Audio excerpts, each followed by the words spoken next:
2024 football, welcome. Welcome to WestBranch.Football.com, the Bearcast. Voice of the Bears, Jason Miller. That is weird to say, but I'm looking forward to the opportunity. But tonight, co-host, color guy, Coach Randy Sexton, longtime football coach, longtime friend. He's going to join me here in the booth. He's going to take care of the X's and O's and all the stories that I can't come up with. Hey, Randy? There you go, Jack. That'll be my job, to tell all the stories. If I don't know it, I'll just make it up. You know, as a longtime football coach, you know, can you remember your first game as a coach? As a coach, maybe not so much. I remember it as a player. Right. As I was just voicing to you guys, would have played in '84, graduated in '87, filmed for the team in '88, and a mere 35 years later, I've gone full circle. Coached at every level, and now I get to be back in the booth with you guys. This is when you know you've arrived. That is a fact. When a guy gets to be the voice in the Bearcast, you know you've made it. The field is looking, well, just beautiful. It looks fake for those of you looking on YouTube. Yes, it actually looks as good and as green and as clean as you're seeing live on your television screens or your computers or whatever you're watching this on at home. Tonight begins a new era in West Branch football. Coach John Nestor begins his first season as a head coach, and he becomes the first coach not named James Butch Pedersen since the Ronald Reagan presidential era. 1983 was the last time there was not a head coach at West Branch named Butch Pedersen. John Nestor is excited about this opportunity. He's had some experience at some very strong programs in Illinois, including his most recent stint at Mount Carmel, a football powerhouse in the Chicagoland, and then some and thereabouts. Coach Sexton, you've had the opportunity to be around the program at a lot of practices this summer. In short, or just in brief, just give your synopsis of what maybe people are going to see, what he brings, the energy, what his level of football is. For those of you that have been watching West Branch football for a lot of years, you're going to see a lot of the same thing. You're going to see a defense that flies to the ball. On offense, you might see a few new wrinkles out of Coach Tiley, but Coach Nestor just brings a little bit of a different flair to it. We're going to be doing some things formation-wise that maybe we haven't seen in the past, and you know, I'm excited. I've been watching these kids, and they look like they're ready to go. I know the kids are excited. I know the coaches are excited.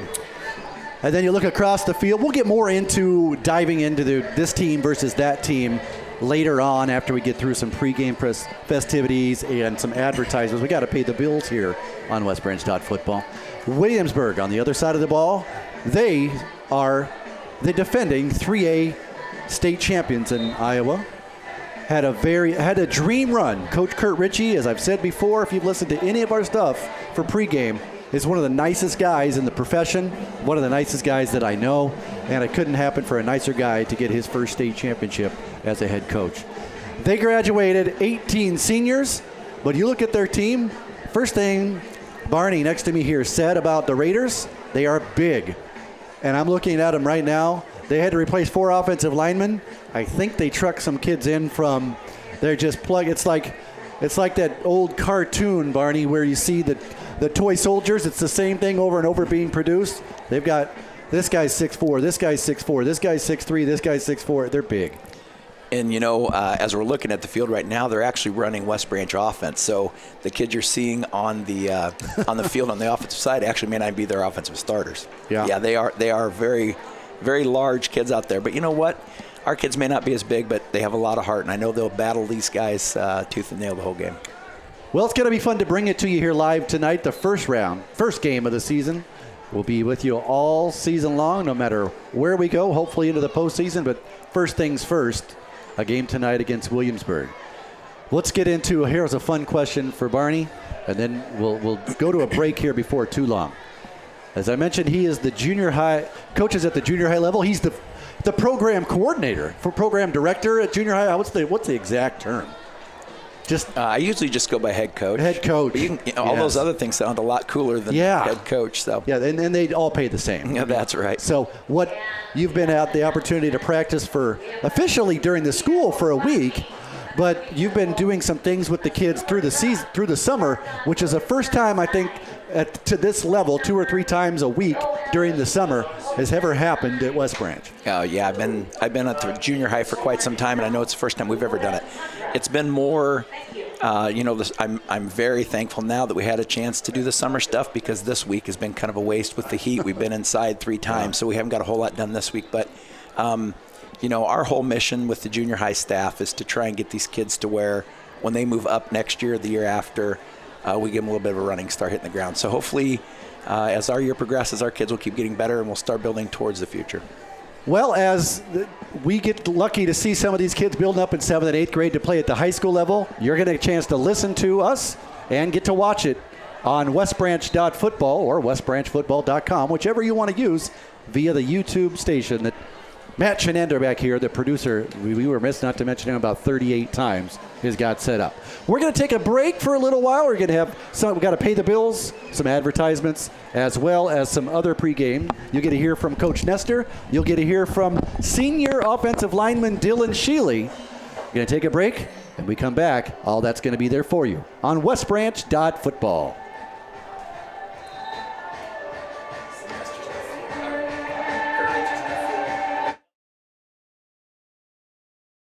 This is Marcy Willier with Urban Acres Real Estate and the Bales team, here to welcome everybody back to Friday Night Lights. I'm super excited for a great season, for our new coach Nestor, for the whole Bears team and family.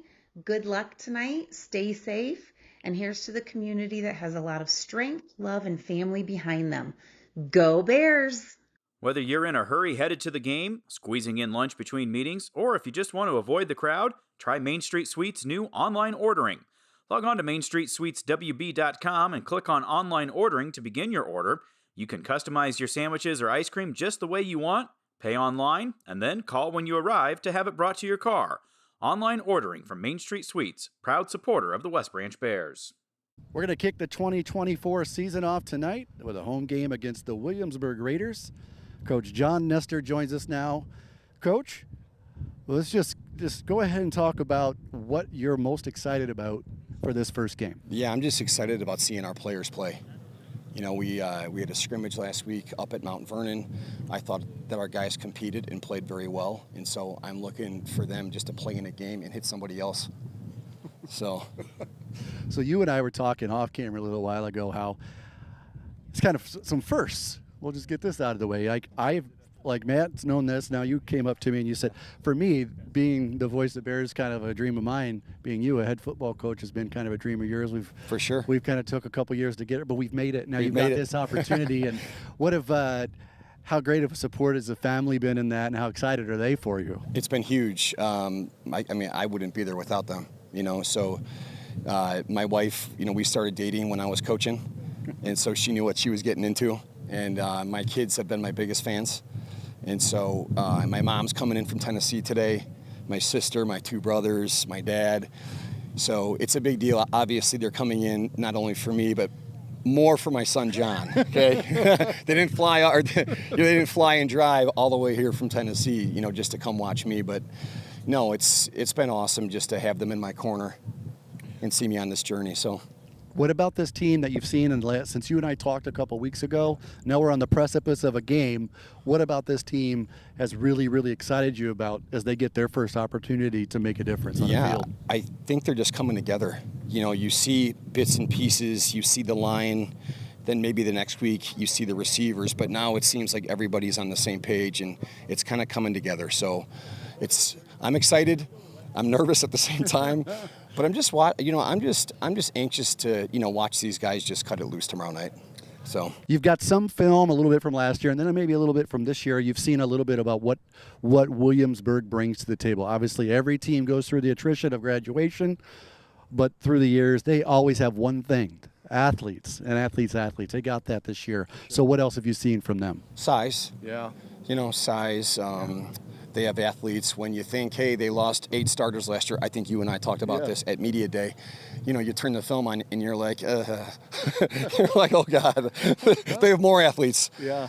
We're just going to have to do a really good job of assignment and alignment football, getting lined up and just doing our job. As simple as that sounds, guys just knowing what to do, thinking for maybe a half a second, and then just playing football. All right, this is the one time I'll not let you give you the opportunity to do this, and we won't do this little segment again. Yeah. But fans of West Branch, give them an invitation. Come out, support us. These guys are not going to let you down. They're going to play for 48 minutes. I'm not promising a win, but they're going to give you effort. They're going to lay it on the line and leave everything on the field. So that's it. It's going to be here at the Little Rose Bowl. Kickoff will be around 7:30. JV kicks it off with a curtain raiser at 5 p.m. Looking forward to seeing you there on WestBranch.Football. For over 50 years, the Fullwider Insurance Agency has provided quality insurance coverage for the West Branch area. The Fullwider Agency provides superior customer service and quality insurance solutions for you. As trusted choice independent agents, we're able to find the best insurance products and services available to protect you, your family, and your business. Call 643-2695 to ask for a free insurance review. The Fullwider Agency, a proud supporter of the West Branch Bears. EMS Detergent Services has been providing janitorial supplies to businesses across the Midwest for over 50 years. Based in North Liberty, EMS uses products made right here in Iowa and offers exceptional and affordable services for their clients. Learn more at emsdetergentservices.com. Julie and Dan Hayes at EMS Detergent Services, proud supporters of the West Branch Bears. It's Dylan Shealy Day here. Dylan Shealy week, evidently, for interviews. You're the first one up. We missed up on Media Day. We didn't have the opportunity. We did, but we didn't do it, to talk about the key to being a good cattle farmer is what? What's the key? What do you? I mean, if you want to make it successful, but just be good at it, what do you got to do? Have a good work ethic, I'd say. Okay. Takes a lot of time and effort. What's your favorite part about cattle farming? About cattle farming? Ruffling up cattle. Ooh, I don't know. I don't really have a favorite part. Cattle, it all not cattle. it all kind of sucks. Okay. So. Well, the key. Not sucks, but it's. How about pigs? I mean, you work a little with pigs too. Yeah, they're kind of not very nice. Okay. Now we talked about this. I mean, it's pretty obvious. Good answer. I know what it's going to be. What would you rather, if you had your choice, would you rather eat pork or beef? Beef. And you would rather, you're a New York strip guy? I am. Over a filet or a ribeye? Yeah, I like New York strip. Okay. Now, very important question. It's going to help you with your homecoming date. Okay. How do you like to cook your steak? Where do you cook? Medium rare. You've been raised right. Yeah, I know. So now we've got that out of the way. Is there anything else that I should learn? If I ever wanted to come out and help you out, maybe ride the tractor around sometime during harvest, what do I need to know? How to not talk when I'm concentrated. I can do that. I'll just put the earbuds in, listen to some International Harvester by Craig Morgan, and I'm good to go, even though it's going to be a John Deere, right? Or is it? What do you got? Well, I'm a Case guy, but we got a Challenger on our grain cart right now. Zone. We're not quite down there, but we're getting there. You got a what on your? A Challenger, yellow tractor. Oh, from a yellow. Yeah. We won't even know where it's from. We don't want to give. They haven't sponsored the program yet. So, what are you looking forward to for the first week here? What have you seen since Media Day has been a couple weeks ago? Yeah. First game is we're on the precipice of that first game. What do you got? I think everybody's ready to go. We've been practicing since June, and Friday night was helpful to be able to hit somebody else, but I think we're just ready to play. If you could give your best Tyler Bailey impersonation, what would it be? Okay, guys. What does he say? He always says something. He always says something. Children. Yeah, okay, children. Or do your job. There it is. That's what it is. That seems to be the popular one. That kind of gone through the years. Do your job. Other things I can't say on. Oh, you could. That's why this microphone's on, and Matt's really good at. Are you sure you want to, or it's almost Christmas? You don't want to cut into your Christmas gifts. So say hi to your family, and give a shout out to your family, and tell us what you're thinking about doing after you graduate this year. After I graduate, going to Iowa State, hopefully. And who's your family again? Lance and Jenny and Brett and Hannah. There you go. Yeah. And you want to go to Iowa State because is that like the family business? Kind of, yeah. Because that's where your whole family is gone? Yeah, pretty much. There are other schools. Yeah, well, my mom did go to Iowa. She did, but she's an Iowa State fan. She is an Iowa State fan. All right, man. Well, looking forward to getting it out there. Yep. This guy right here, you're going to see maybe you're going to see it before you hear this or watch this interview, but he's mic'd up inside West Branch football program with Dylan Shealy. That's going to be, as the kids say, a banger. Yep. It's going to be fun. Go Bears.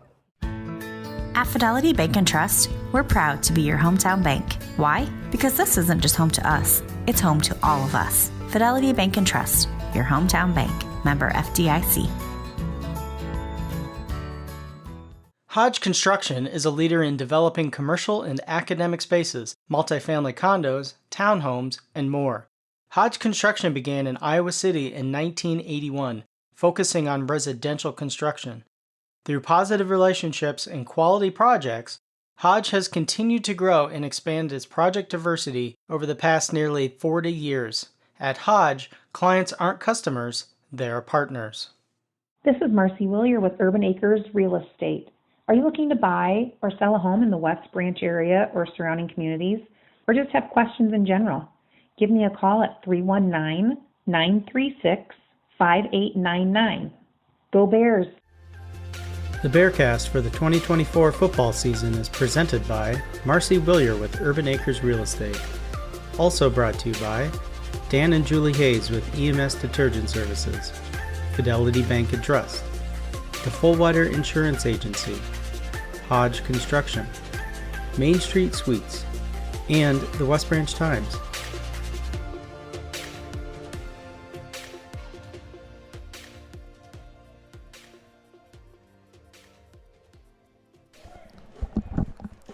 Back live at the Little Rose Bowl after a wonderfully emotional, love-filled, just absolute, I can't describe, put any more words, and I could do a lot, could try to do justice what Wayne Lang, the voice of the Bears emeritus, 28-year voice of the Bears, Pregame show. had the opportunity to, we just unveiled a statue of Butch Pedersen in the northwest corner of the steps. If you had the opportunity to come see it, come see it. But for now, we're going to listen to the West Branch Bears. Marching Bears.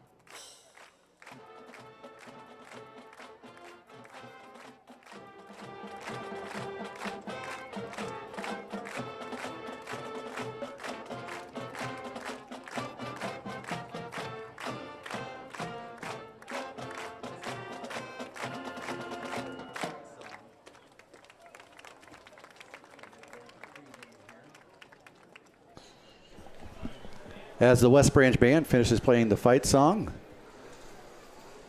we ask, you can stand at home if you would like. Here in a little bit, they're going to play our national anthem. But really quick, we got about a minute before that happens, Barney.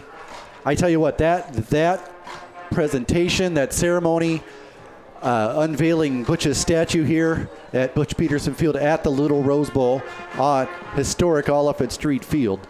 I just tell you what, I don't know what else I'll break down and start crying, but that was amazing. That was fantastic. You know, it was Butch that gave me my start in this silly game 30 years ago. And at that time, before I went to the field, it was me up in the booth with Wayne. And there's no one around that could have done justice for that speech any better than what Wayne Lang just did. Yeah, he got the opportunity to call so many wonderful things through the years as his stint as the voice of the Bears. And tell you what, he just knocked one out of the park right there. Hoping the Bears get to line up here and knock one out tonight. After they can use that. They can feed off of that, feed off all they've learned here in the preseason, working since June, 3 days a week with practice as well. Mandatory, non-mandatory workouts as well as practice officially over the last month. They're going to be ready to play football here very, very soon. The presentation of the colors is happening right now. We're going to take a short break as that happens here in about 45 seconds to a minute. Everyone's national anthem here in America will be played.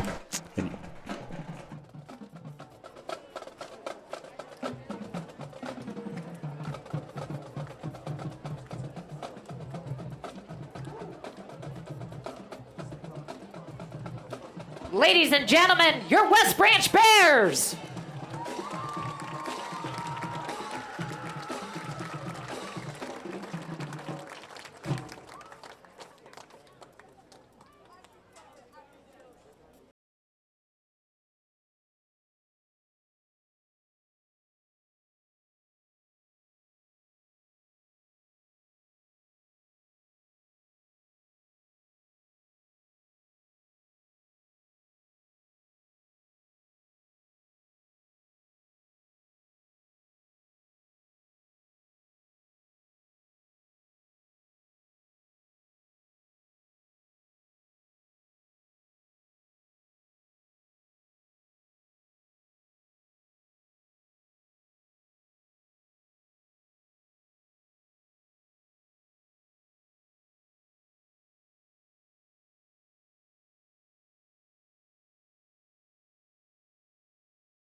Ladies and gentlemen, please rise. Remove your caps.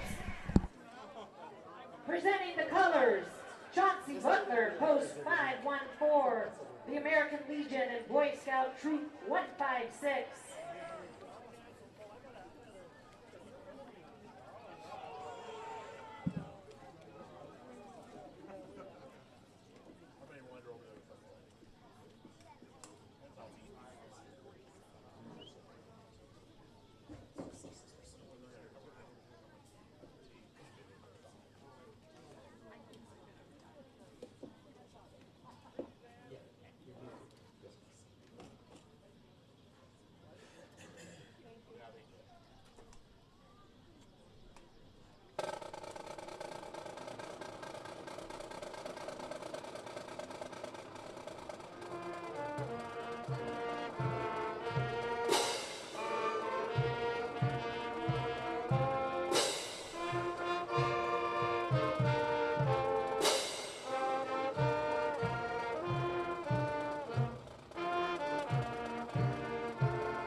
Welcome to West Branch Football, Iowa High School Football 2024.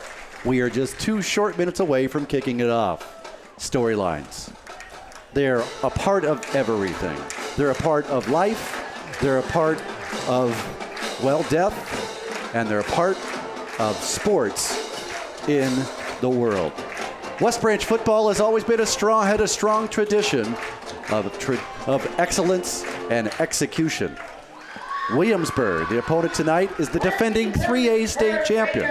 They saw the mountaintop last season and are hoping to stay on top of it. John Nestor, the new head coach of West Branch, gets his baptism into the head coaching field. This is his first game as a head coach tonight here in West Branch, Iowa at the Little Rose Bowl.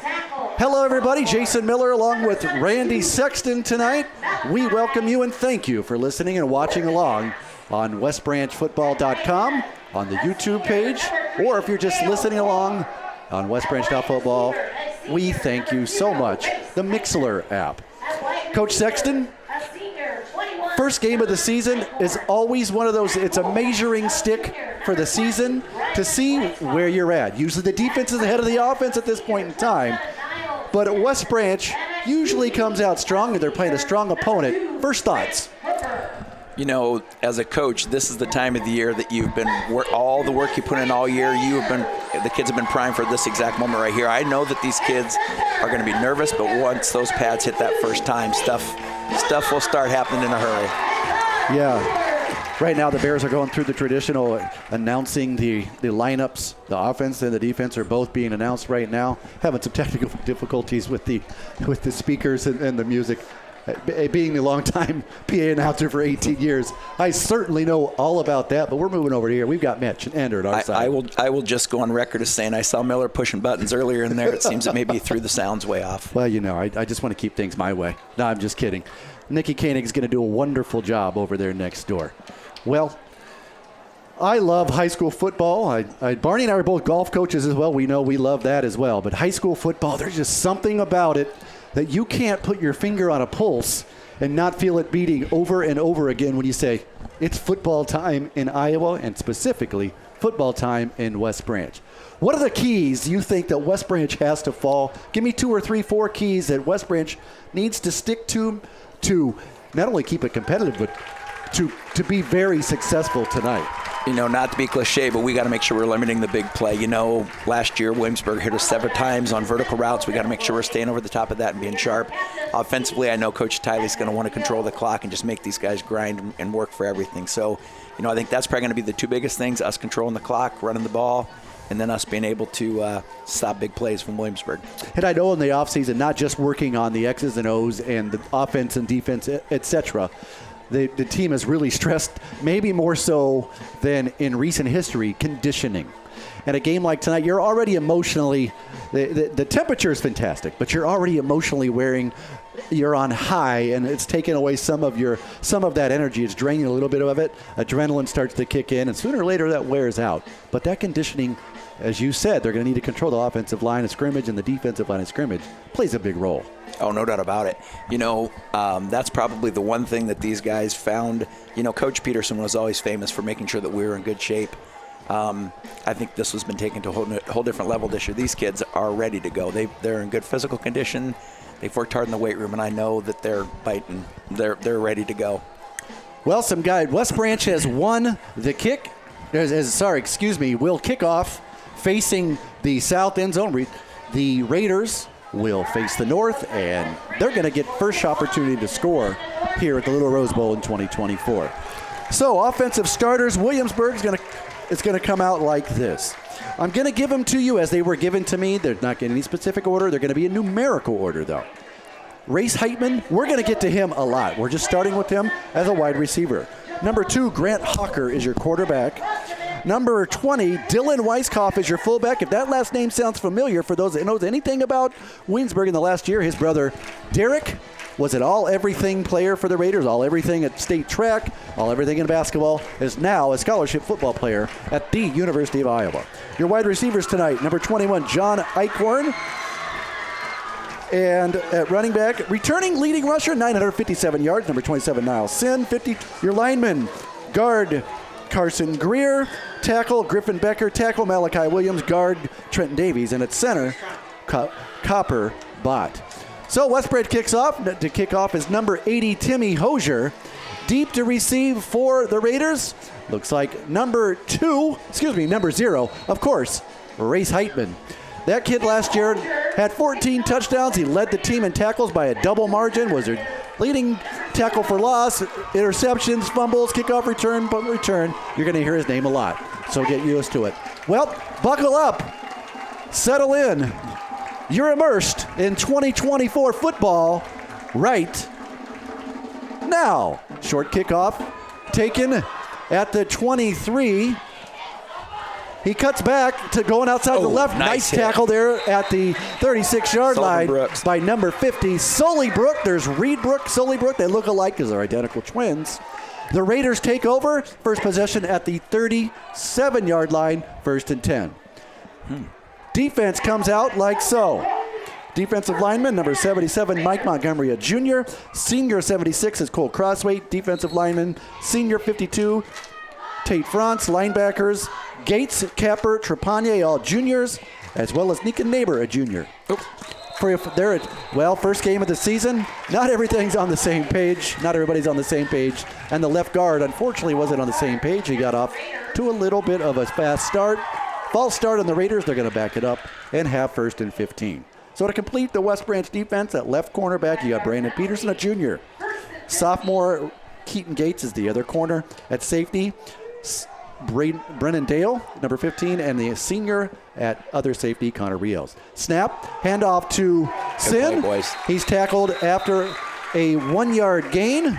First contact was Franz. Cooper Gates and Michael Montgomery in there as well. Yes, and they stopped him there. They gave him 2 yards. Going to bring up 2nd and 13. Barney, that's a great play to get the Bears defense started, to get the blood flowing. Here we go. A little different look out of Williamsburg than what we've seen in the past, too, with them coming out in trips.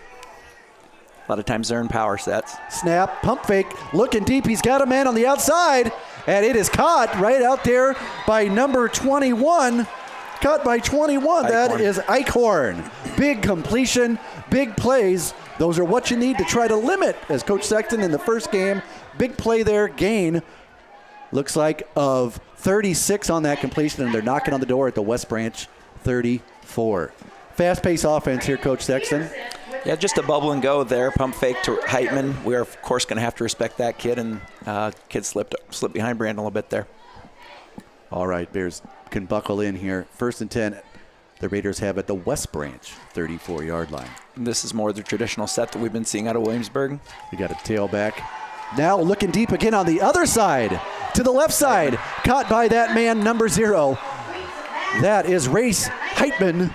A long fade completion to the 10. 24 more yards. Big chunks, big yards, big plays.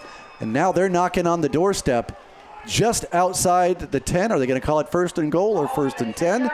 Looks like 1st and 10, just outside the 10. Hooker sets him down, hands off to Sign across the right side. Tackled first by Capper, but he falls forward for a 2-yard gain. It's going to be 2nd and 8. Nice play there by the junior, Connor Capper, who, by the way, fun story for you. Heitman, I mentioned him. He and Capper, first cousins once removed, or second cousins, whichever way you look at it. Setting them down, 2nd and 8. Looking to the sideline for a play from offensive coach O'Neill. There's a little bit of a shift to the right. Weiskopf shifts off to the right. Handoff, fakes it to Sin. Nothing there. Looks good coverage out of the right side by Keaton Gates.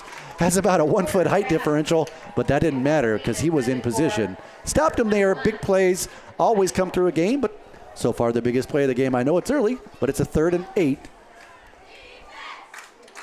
We'll see what Williamsburg draws up here. As a coach, when these kind of situations, when you got short field, inside the 10-yard line, you got a 3rd and 8. What are some of the things you kind of look for? Well, the tough thing is you're going to be having to come up in more of a press coverage, and this is where they can run their pick plays, kind of get you in trouble. There's the ride. Looking for the man in the flat. Nobody there. Looking in the end zone. He's got a man, and it is caught in the end zone.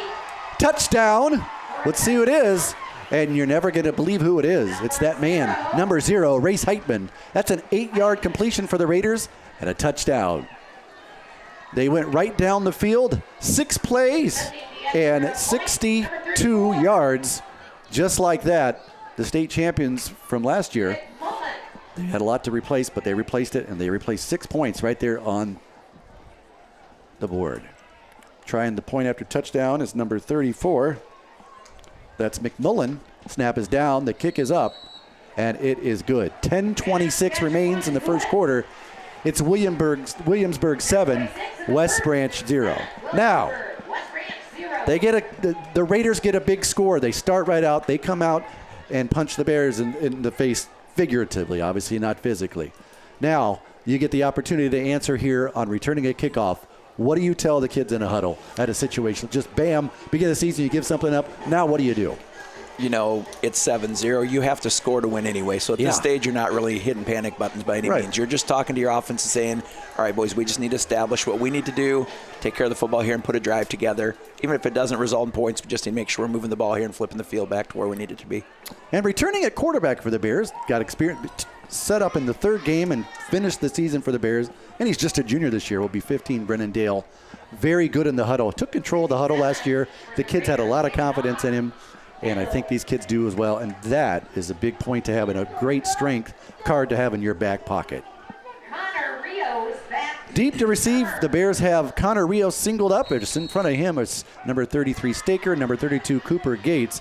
Kickoff here, going to your left. It's a spinner, picked up by Staker at the 22. Going forward, got a little bit of space. Moving forward, going forward, still on his feet. Knocked down at the 34. After all that, that's a 12-yard return, but a nice return giving the Bears good field position, 66 yards to go. 1st and 10 at the 34.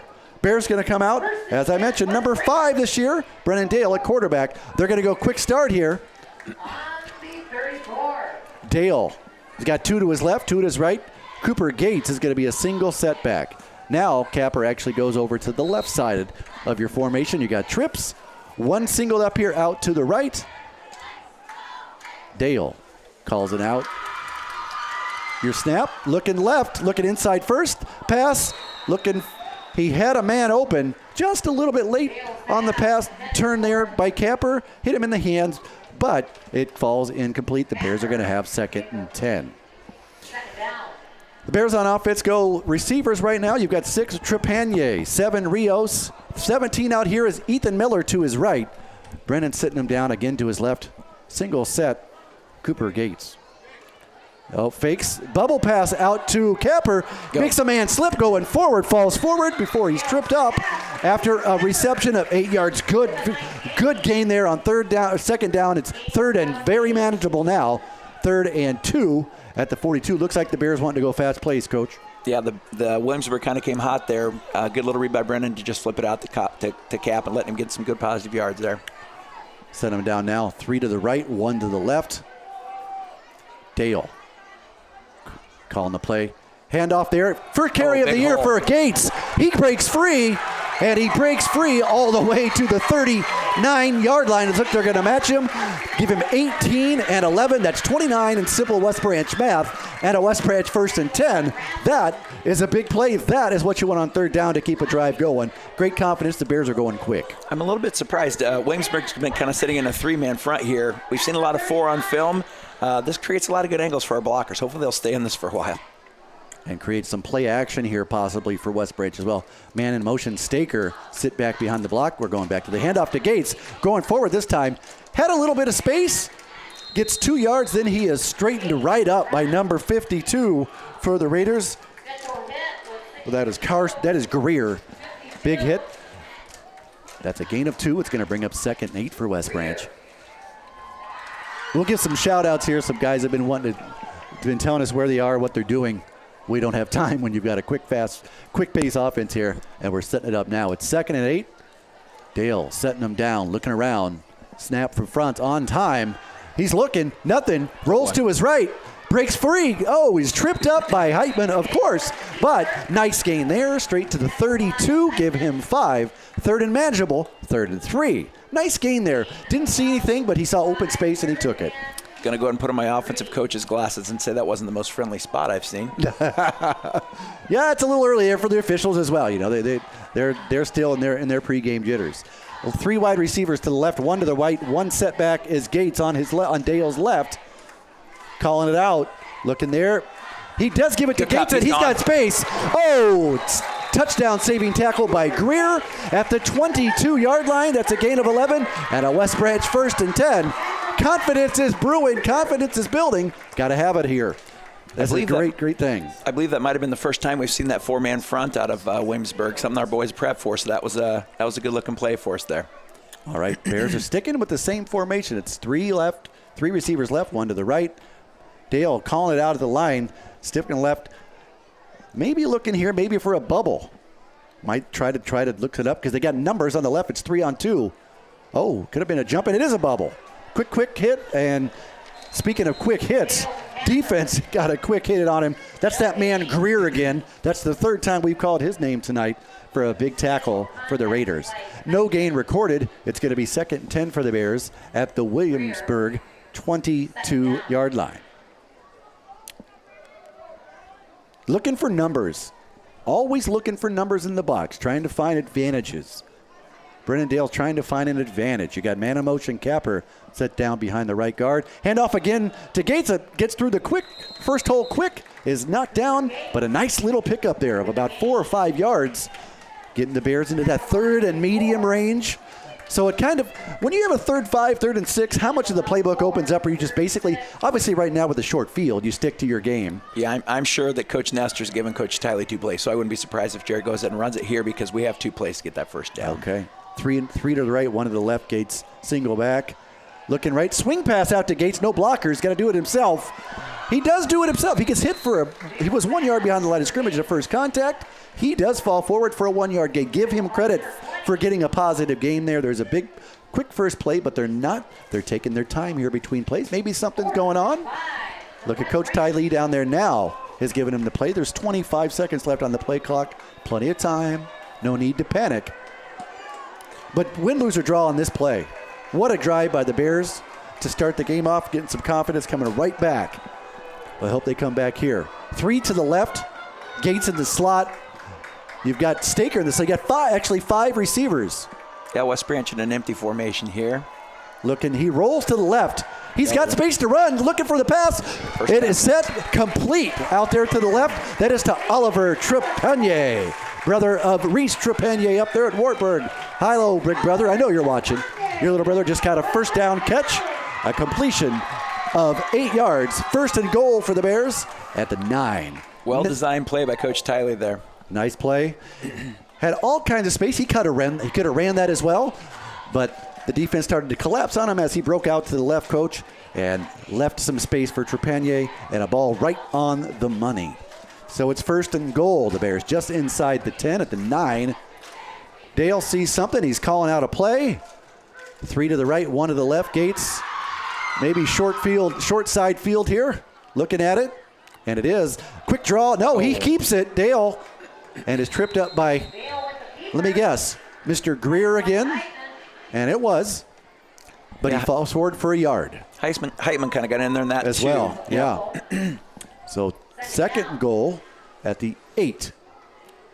Almost looked like there. It's, you can always say it after a play. Had he given it to Gates, maybe he had some space, but you got decisions. You made it, and that's what it is. Now empty 3 to the left, 2 to the right. Pedersen out to the right. Number 36 Capper in the motion. Looking deep. Oh, he's hit as he throws. Look at the end zone. Oh, man. Pass. Close completion to a completion there for Pedersen, but give the defender number 1 a little bit of credit there for making a good play as well. Number 1, that is Owen Scott. So now, 3rd and 8 at the 8. This is one of those plays where, yeah, you would love to score a touchdown. You would love to get close to the goal line, but you don't want to make any mistakes down here because you take yourself out of a possible field goal scenario. 3 to the left, 2 to the right. Dale sits him down. We got motion with Capper again going left. He's got single set to the right. Looks over here above. A quick swing out to Capper. Complete. Falling forward to about the 5-yard line. So now they're in a decision situation. And it's early in the game. Do you go for a field goal? Yes. It looks like they're sending out number 80. High kicks Timmy Hosier.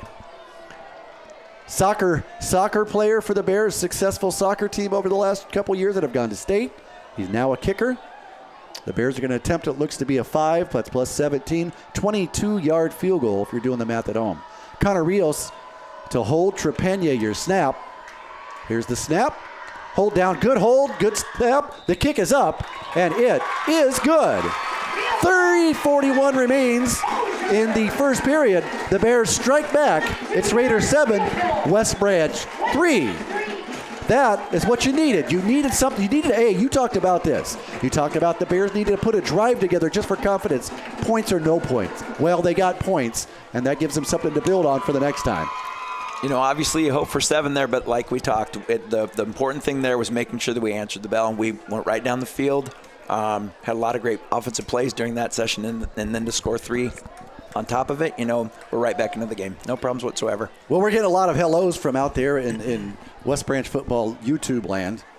Former golfers and football players alike. Jaden Hirschman, Ben Thompson, Evan O'Neill they're evidently down in the Ozarks having a milk and cookies party. eating some custard and listening to Randy Sexton and Jason Miller on the Bearcast. What kind of night is that for them? I mean, I just got to say, we taught them well, Jaybird. I'm sure they're all down there, probably just got done with Mass, and now they're settling in to listen to us on the Bearcast. You can't beat that, can you? Little Randy's or Andy's custom. Andy's is better. Yes, please. We're going to turn the lights on here so we can see. So, 7-3. Great drive there, Bears. Good job, Timmy Hosier. His first ever kick at the varsity level from the left hash even. Not straight up, left hash kick, and it was down the middle. Jay, I probably should apologize in advance to the people that are listening. I don't play well with others on Friday nights, and I'm not one that sits here very quietly, so I'm probably going to be grunting and groaning, making all kinds of extra noises that aren't probably supposed to be on the telecast, so I'll apologize now. You need to talk more. Yeah, producer Matt Chinandri wants him to talk more. Hosier's kickoff, high kick, short kick. It bounces. Settle in. Heitman gets it, does a little spin, but he gets out here to the left. There's some open space. How he got away from all those guys, I don't know. Good play, Timmy. Tackled by the kicker, Timmy Hosier. Touchdown saving tackle at the 48 of West Branch. That is we'll just say a fantastic 27-yard return from nowhere, from nothing to something, but great play there by a kicker who hasn't played football in a couple years, making a tackle. He's not used to doing that legally on the soccer pitch. As a special teams coach, that is the worst thing when that football hits the ground, because automatically kids will over-pursue, and I think that's kind of what happened. We got bunched up a little bit and got caught when Heitman broke it back to the opposite side. Williamsburg setting up. Tailback. Heitman in motion. Little pitch out to the right. Good job, boys. He cuts back. First contact there by Montgomery. The Raiders get 4 yards on that play, a little bit less than the last drive. That's a good start for West Branch to keep this, to keep their eyes open. Heads up, 2nd and 6. The Raiders look like they're going to try some fast pace as well. They haven't really haven't changed their formation much. It's basically been the same thing. One to the right, one to the left, one back, one kind of sniffer back, sitting inside between the right guard and right tackle, or left guard and left tackle. Just sitting right there either as a lead blocker or as he'll slip out into the backfield here for a pass. Handoff again is to Sim. Oh, there's a hold. And there he is. Handoff, not to Sim. This time it's number 24 on the carry. That's Grady Weegan. Have a pretty good idea that maybe Coach Nestor helped make that call down here on the sidelines. That was a pretty obvious hold on our end. There's a piece of yellow cloth on the ground after a 3-yard gain, but let's see what the call is. Head official Russ Omar says that is a hold on the Raiders, and there's going to be a penalty. Spot foul, I believe. Is this a spot foul now still in high school? Holding? I just coached the game, man. I don't know the rules. If it's a spot foul, it looks like it's at the original line of scrimmage. That is a even bigger penalty.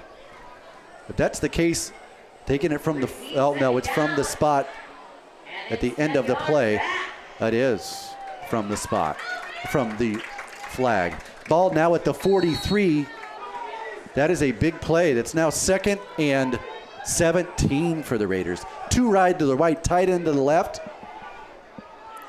Hooker was looking to take the snap. Now they're doing that newfangled thing where they come up the line and fake hut and then look to the right for the play. He's got the play. Weiskopf foot motions into the middle a little bit. Looking across the slant. He's got him, and he's got Heitman. And I can tell you right now, nobody's got him. And I'm going to be honest with you, 58-yard touchdown. He was just absolutely talking his way into the end zone. Usually you're impartial, but man, when you're confident like that, he's a good player. But there's no need for, as they say in the Varsity Blues, that holy goalie stuff.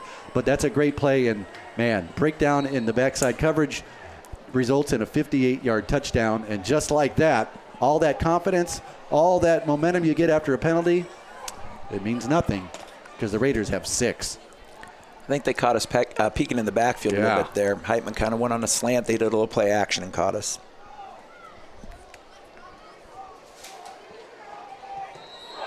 Extra point by McMullen is blocked. 2:34 remains in the second quarter. Raiders now lead 13-3. We're going to keep it going here. We'll take a break after the first quarter, but we're going to keep it going. Again, You got to keep, at some point, the Bears are going to get a stop on defense. They're going to get a stop. They're going to get some confidence. But there is just, as you said, it may have been a little bit of breakdown of coverage. I'm sure they're going to see that, and that may not happen again as we go in further into the game. Now it's 13-3. The Bears have the opportunity to score again. Maybe they'll get another good drive. Maybe they'll get a touchdown this time. But we got to get the first down. That's the biggest thing right now, is to get that first down and keep a drive moving. Yeah, as always, we just got to make sure we answer every time, right? If we can match points for a while, like you said, the defense eventually is going to get a stop, and then hopefully we can get on top a little bit here. And for those of you out there watching on YouTube, it's my first game too, so watching is a new one. But watching out there on YouTube or listening to us on Mixlr or just listening on WestBranch.Football.com, we thank you. How about this time he hits a little blooper over there to Keaton? Let's see what the kid can do. Yeah. Because obviously I think you're watching in the pregame, they were not, the kicker was not, his kicks weren't that deep. They were kicking from the 45 and getting it just to the end zone. So I think that's the plan, is just to shorten it up. It's that new style. No, this time it's still a little hook to the left. Staker gets it at the 15. It's going forward, trying to follow a block, going through. Oh no, he dropped it. There's a fumble on the play. He did fumble it, and it is recovered by Williamsburg. All right, boys, we got to get the defense out here and put the fire out. Wow. That is not what you wanted. The momentum is clearly on the side of the Raiders. They have 1st and 10 in West Branch territory at the 32. Time for the Bears. As an offensive coach, that's the best time to take your shot. We better be awake here. Yeah. Bears, you need to buckle in. I know it's early. I know it's the first game. But tighten on the helmets and the chin straps and buckle down here and see what you can do. I mean, maybe defensive stops are great, but sometimes the best defensive stops are the ones that when the other team has a momentum like this, they're deep in your territory and you can make something happen. 1st and 10 Raiders at the West Branch 32. 2 to the left, 1 to the right. Single standing set. Sin back there at tailback again. Hand off to him up the middle. Contacted Big Mike Montgomery. Big hit right away, right at the line of scrimmage. No gain recorded. Great play, great attack by that West Branch front line. And Big Mike is leading the way. He will all year. He's just a junior and in his 3rd year of varsity football. I think their O-line might be having some trouble blocking number 77 out there right now. And switching him over to the left, crossway to the right, rolling to the right, and Hooker rolls to the right, looking deep, a little wheel route, perfect pass on the money, again, touchdown. I'm going to guess that's number 0, Mr. Heitman again. Wow, what a player, what a play. The Bears just getting caught looking in the backfield. Again, I just can't keep up with that man, number 0. We got caught there with a linebacker running with Heitman. That's not a matchup we want to see very often. Not at all. Now 19-3, 150 remains in the first quarter. You can see why this Williamsburg team has been successful for many, many years under Coach Ritchie. They were defending champ, lost a lot of kids, but they got a lot of kids back, including some athletes, one named Heitman. McMullen, snap is down, the kick is up. This time, it splits the uprights to make it 20 for the Raiders, 3 for the Bears. 150 remains in the first quarter. Now, this is that time. If I'm looking at it like this, I don't see a score on the scoreboard. You got to take away the score. You got to think you're going to have to score no matter what. If you want to get back into the game, you want to win a game, you got to score more points than the other team. There's no big secret about that. How about you just erase it mentally? Let's erase that scoreboard. It's 0-0 Bears. Go down and get a score. Try to get something, get some confidence for you to get back, to get that defense a little bit of rest, because they've been on the field. Maybe not a lot, but they've just been on enough. Mentally, it's breaking them. That's the tough part, is trying to keep the kids from getting down on themselves. And especially in West Branch's case, we have a lot of guys that are two-way. These linemen offensively and defensively are going to go a lot of plays today. They go from a quick turnover there right back to defense. We need to be able to put a drive together again, get our feet back under us and go back to work here. All right, Bear fans. Little change with our kickoff return setup here. Yeah, looks like Rios has been placed where Mr. Staker was the last couple times since And Pedersen is deep on his own. This time it goes right to that spot, 2 Rios from the 16. Going forward, has a good block. He gets going forward. That's what you do. Just take what you can get when you can get it. And he did that. Looks like he gets to about the 35. Let's see where they spot it. Exactly the 35. A nice 20-yard return. That's where the Bears will have a 1st and 10. West Branch needs to get some confidence here. Just get plays here. Get some yards. It's not so much big chunks. It's just getting some yards here and there. As Jeff Arp, former longtime junior high coach back in the day, used to say 4 plus 4 plus 4, that's a 1st down. You don't need big plays. You just need yards to get a 1st down. Dale on the snap, nothing there. Looking there we go. Out of the pocket, kicks it off there to Capper. Nice play, balls forward, 11-yard completion. There's that big play you're looking for. Just getting yards, getting confidence. 1st and 10 Bears at their own 46. Excellent patience there by Brennan, not panicking. You know, that was a slow developing play. Didn't get in a hurry, just took his time and found the receiver. All right, Bears setting up 3 to the right. Neighbor, Rios, Capper to the right. Looks like Trepanier to the left. Single back to Dale's right is Gates of the Cooper variety. Draw, fakes it. No, play action, yes. Capper again. Heitman, his cousin, can do it. Now Capper's doing it. It's a family thing. Big chunk of yards. Another big completion. Given 4 and 11. That's 15 into Williamsburg territory as we come up on 1 minute remaining in the 1st period. Keep this momentum going. Yep, the Bears are just kind of using our short passing game here to replace our running game. So we're just kind of taking advantage of what Williamsburg's given us, just kind of picking away at it here. And no need to hurry. No need to hurry. The quarter's coming up to the end here before 48 seconds remaining. Dale now sends them down. 3 to the right, 1 to the left. Staker now inside on the slot. And Good work. There's a flag. Still. I think the Bears stayed still. There's a flag. Looks like Williamsburg may have jumped early. We'll see that here in a second. It was on Williamsburg. Okay. 5-yard encroachment penalty, says head referee Russ Omar, the candy man. Gives the Bears 1st and 5 now at the 37-yard line. 3 out of 4 Williamsburg D linemen did blame West Branch's O-line for that, but they were wrong. It was them. It was on them. On the Raiders. Now it's on the Bears. Try to keep this momentum going. 41.5 remains. Dale sets him down. Looking right. Pump fakes. Nothing there. He takes off. Good. Got a big hole up the middle. Space. Spins out of a tackle. Go. He's still going. Down the right. Heitman tackles him, but not before he gets inside the 10-yard line. I think he's inside the 5 even. That looks like he may be at the 7-yard line. That is a gain of 30. And at West Branch 1st and goal. Great job of Brennan there, just taking what was there. This is the offensive only, their 2nd possession. My guess is Coach Tyler might sit on this and let the quarter run out here. Now he's calling. He is barking a play in 20, just under 20 seconds remain. 2 to the right, 2 to the left.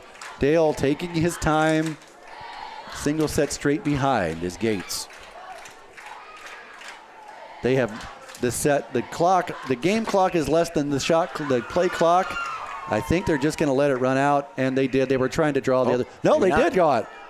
Go, Brandon. Broken play almost, and Dale gets a snap. No one's home. He gets forward, gets a gain of 4 to end the 1st period. It's West Branch going to have a 2nd and goal at the 3-yard line when we come back after this break. Raiders 20, West Branch 3, and a 1 on WestBranch.Football.com. At Fidelity Bank & Trust, we're proud to be your hometown bank. Why? Because this isn't just home to us, it's home to all of us. Fidelity Bank & Trust, your hometown bank. Member FDIC. You've already found the West Branch Football website to listen to the Bearcast, but be sure to visit after the game to see video highlights, post-game interviews, and more content throughout the season. Just visit www.westbranch.football and be sure to like and follow our social media and YouTube accounts. WestBranch.Football, your source for all things West Branch football.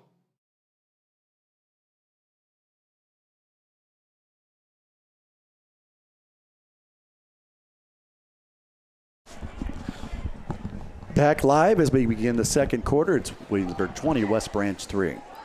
Not the start you want if you're a Bear fan, but The Bears come back here at 2nd and goal at the 3-yard line. This is for a 4-down situation for sure. But like I said before this drive started, Coach, the Bears just need to get some. It's 0-0 at that point. The Bears score here. It'd be 7-0 from my quotient, but it's 20-10, and it's manageable. You get a stop, get another score before half. You never know what can happen. You know, these kids are playing with, offensively, we're playing with a lot of confidence. They're going out there and going toe-to-toe with the team that just won the state championship last year in 3A. So just keep doing what you're doing.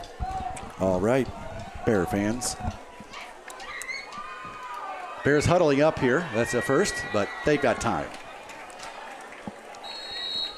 Great crowd here on hand tonight. Williamsburg travels well. Looks like they've got 200-300 people to that other side, to that east sideline. West Branch always has a big crowd here. The bleachers are full. The students are all in white. New formation for Bears.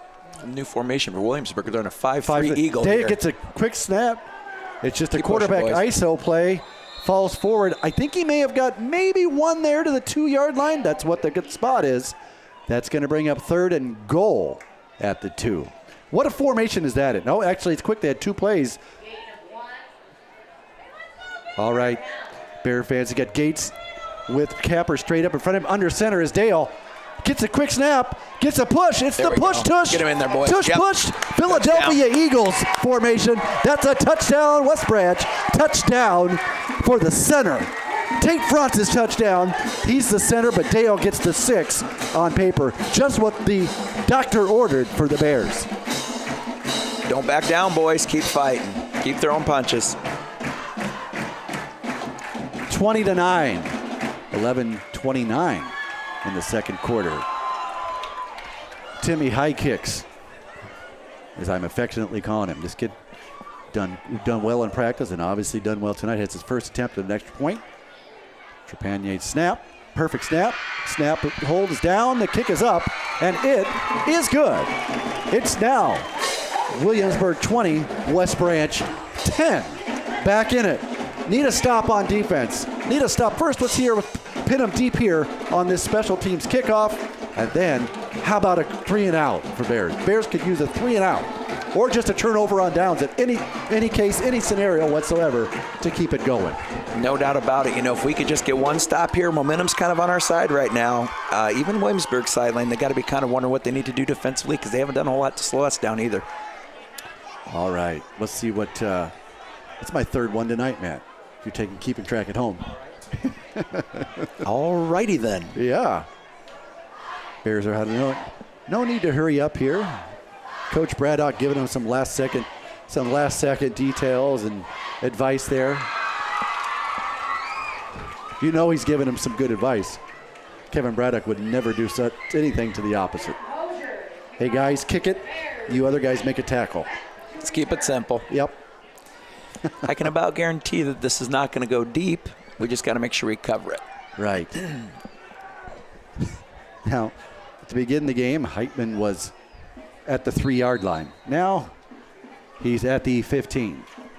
That'd be okay if we just kind of squibbed it out here outside the 30 and see how fast our kids are. Yeah, let's see what we got. 6 to the right, 4 to the left. Hosier coming forward. Here's the kick. Oh, he does get it deep. Right to Heitman at the 14. He slow plays a little bit, spins out of a tackle, tripped up. Looked like he was tripped up there by Staker as the return gets to the 34, just shy of the 35. We'll call it the 34-yard line. The Raiders take over on their 4th possession, 1st and 10. Come on, Bears. Buckle in, snap it in, strap it up, and let's see if we can get a stop here. Keep that momentum after that touchdown score. Raiders back to that traditional. 1 left, 1 right. We've got a fullback who's offset and a straight tail snap. Straight ISO, but he pops to the outside. He had some space. He is knocked out of bounds, but not before he gains 13 yards up to the West Branch 47. Sin. There's that running back you were talking about, Coach Sexton, last year, breaking off some big plays, and there's his first one. Yeah, he's been pretty quiet, and that's kind of scary. They haven't used him a whole lot. I do notice that Williamsburg's more in the pistol formation, something that we kind of expected them to be in more, so hopefully we can adjust off of this and get a stop here. 957 yards last year for Mr. Nielsen. So far tonight, 3 carries, 22 yards.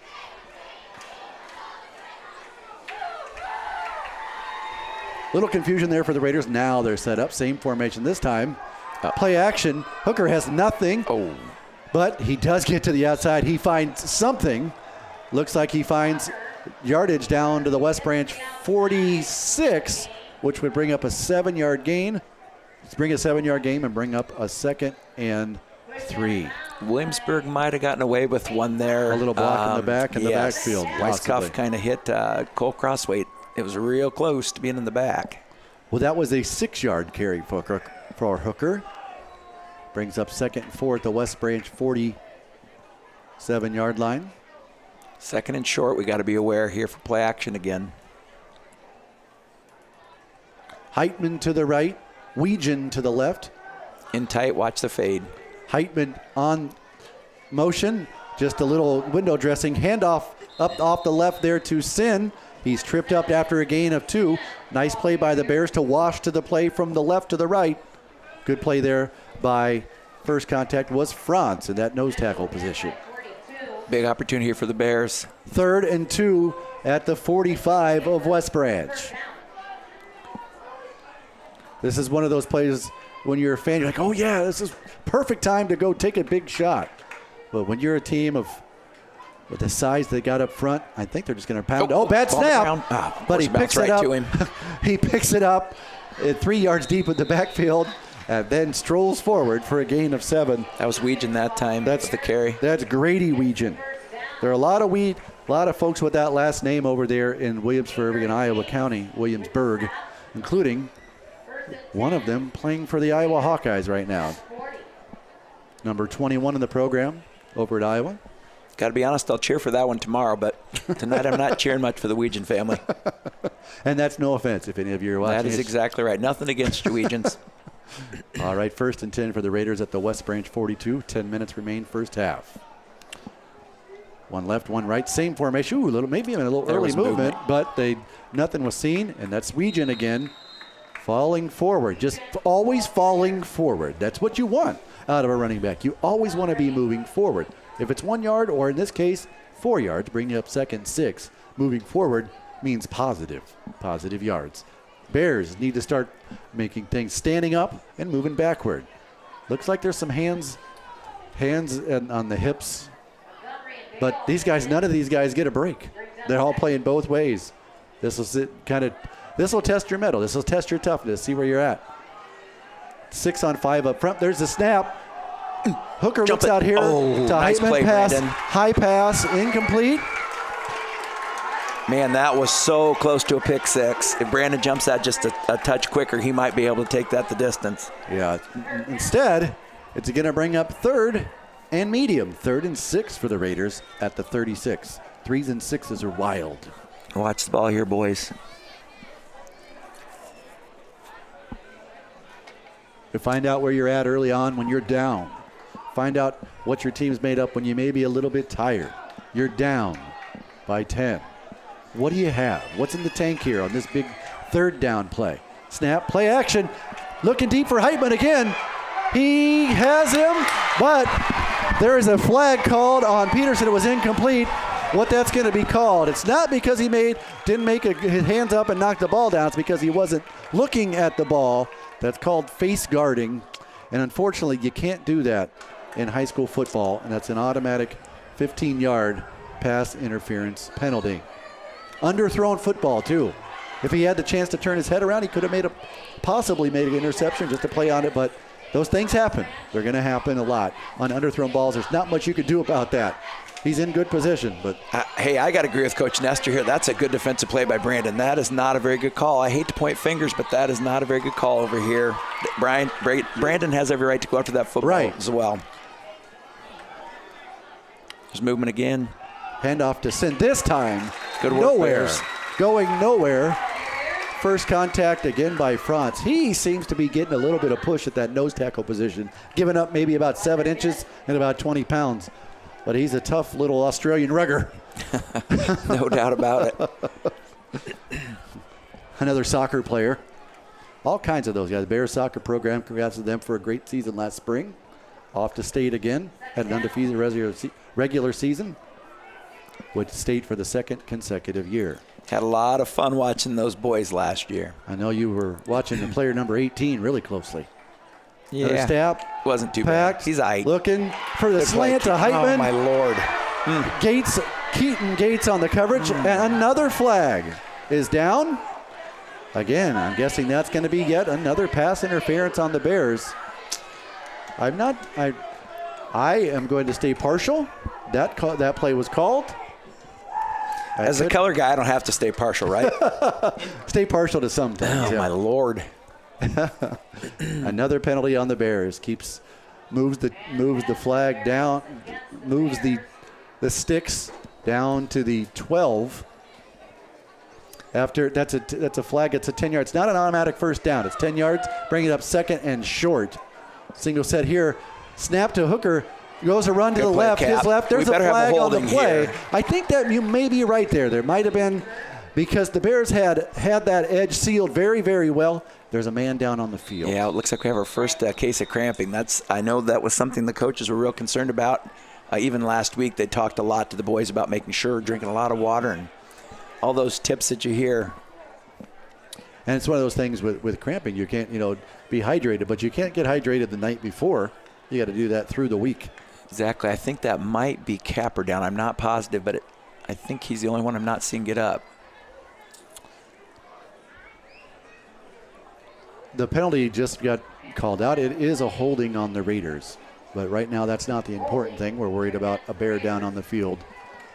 Yeah, I'm certain it's just cramps, so he'll be back up in no time. I played football with his Uncle Vic, and I know those Capper kids are awfully tough. So, West Branch athletic trainer Scott Toma out there pushing down on looks like maybe his left foot, that classic position usually when you've got a cramp. And let's hope that's all that it is. Speaking of Vic, give us a good quick number 2 Vic Capper story. All right. I was pretty fortunate to have both Vic and Rick Fountain playing behind me because they can make they can make up for a lot of mistakes that a fellow made. A lot of my missed tackles led to them getting a lot of solos. We'll just leave it at that. So yeah. I kind of feel like I made them both the players they are today by letting them have some of my glory. Barney's one of the most selfless people you'll ever meet. Exactly right. Mr. Capper is up and jogging off on his own power. It's good to see that. Looks like maybe who's kind of come in for him. At linebacker, you got number 14, Logan Christoffel. He's a heck of a wrestler out there. So that's one of those things you want to be able to do as a football player is tackle. I'm guessing his wrestling prowess as he went to the state tournament last He last gives up a winter. little bit in size, but I'll tell you that kid is tough as nails. I had the privilege of coaching him for a couple years in junior high, and he is a hitter. Now, after the penalty, as we come back to live action, live action. It's 2nd and 11. There's a motion. Might have been going forward, yeah. My Lord. Rolling to the right. Nobody there. He sets back up. Now goes back to his left. Cuts to the middle, and now he's got a lot of room. Hooker. Hey, we got a flag down here. My sideline buddy, I think he got one right. I think again, it might have been Coach Nestor that helped him out, but I think they got him over here for turning up the field too early. Not to take away from the quarterback Hooker, his athleticism made a great play get to the end zone, but it's all for naught, but it's a hold on the Raiders. Usually when plays take that long and they're broken down like that, the first, your first look is not there, your second look's not there, and you have to move back the other way, a different way. It's tough to block for 13 seconds. Yeah, no doubt about it. Just like that, number 36 Capper is back on the field. It is a hold. We're going to have 2nd and 21 at the 31-yard line. We got to be aware here. We got Heitman back over on this right side. That's been the part. He's been running a lot of vertical routes from over here, running that doubles. post back across. Yep. New formation, doubles and doubles, single set. Have to watch for the post route. Possible. And this is a possible screen. Oh, we got a timeout for West Branch. Coach Nestor, congratulations. You called your first timeout 13 minutes and 47 seconds into the game. That's not bad. Not bad. Can't take them with you. So we're going to keep it rolling here through the break. I'm sure you can pick up the cheerleaders cheering in the background. It looks like they got a big squad this year of 11 girls. Speaking of cheerleaders, I'd like to give a shout out to Jody Reed, former Iowa cheerleader, the lovely wife of one of my good friends, Pat Reed. I know that they're listening down in the Davenport area, down in Eldridge. So, Jody and Pat, thanks for listening in. And I was told that there's 409 listeners, Jay. I think that's probably some kind of record for the year. It might be the leading thing. Number one in the clubhouse for the year, is it? Number one in the clubhouse. All right, executive producer Matt Chinander can confirm. For the year. For the year, that's the leader. Yeah, I guess rumor broke last week that I was going to be on the mic and people are coming out of the woodwork to listen. There's no doubt about it. That's got to be it. No question, as Coach Pedersen would say. Okay, now you talked about Pat Reed. Now you just mentioned how the Capper boys were behind you and you let them get a lot of tackles. Is it because of your blocking? Pat got a lot of receptions. That he still holds the West Branch single season record, 49 catches in a year. Yeah, there's no doubt. That's why he was successful as well. I did a good job letting guys slip through so that he could get out in the open. Second 20-21, there is no play action. He does look across the middle. On the ground. Had Sin, no. Ran Sin out of the backfield there. A little post. Good job of Kappa picking it up. And for those of you who watched or listened in the years past, if you ever pay attention to Bellevue, reminds me of a play in the Bellevue that they ran on Bellevue game about 6-7 years ago on West Branch, where just spread everybody out, try to sneak that guy to the backfield to see if your linebackers were sleeping. Luckily, Mr. Capper, not asleep. He was right there, underthrown ball. Now we got 3rd and 20 for the Raiders at the West Branch 31. What are they going to draw? What do you draw up here? Is this one of those? Is this a two-play scenario? I'm guessing for Coach Ritchie it will be. It wouldn't surprise me a bit if he ran like a draw or something like that. There's Heitman in motion. Little window dressing, hands it off to Sin. Nice little push forward. Not going to be a first down, but a nice chunk of change. Gets 8 yards back and bring up 4th and 12 at the 22. This is a scenario where this is 4-down territory. I think, Jay, you hit this nail right on the head a little bit earlier. If we can get a stop here, we're going to have plenty of time on the clock. Hopefully we can go down and score ourselves. So this is a huge play for the Bears to get off the field. All right, 4th and 12 at the 23-yard line. 23, the number of the greatest basketball player of all time. That's Michael Jordan, for those people that know. I'm going to go out on a limb here and say that maybe that 0 might be getting a look here. He's got single sets. He goes in motion. He is looking for him and only him. Nice play, Brennan. Brennan Dale in the area. Brennan Dale knocking it down. And Brennan Dale giving the Bears a 4-and-out. Just what they needed. My buddy down here starting to figure stuff out, decided not to throw a flag there for pass interference.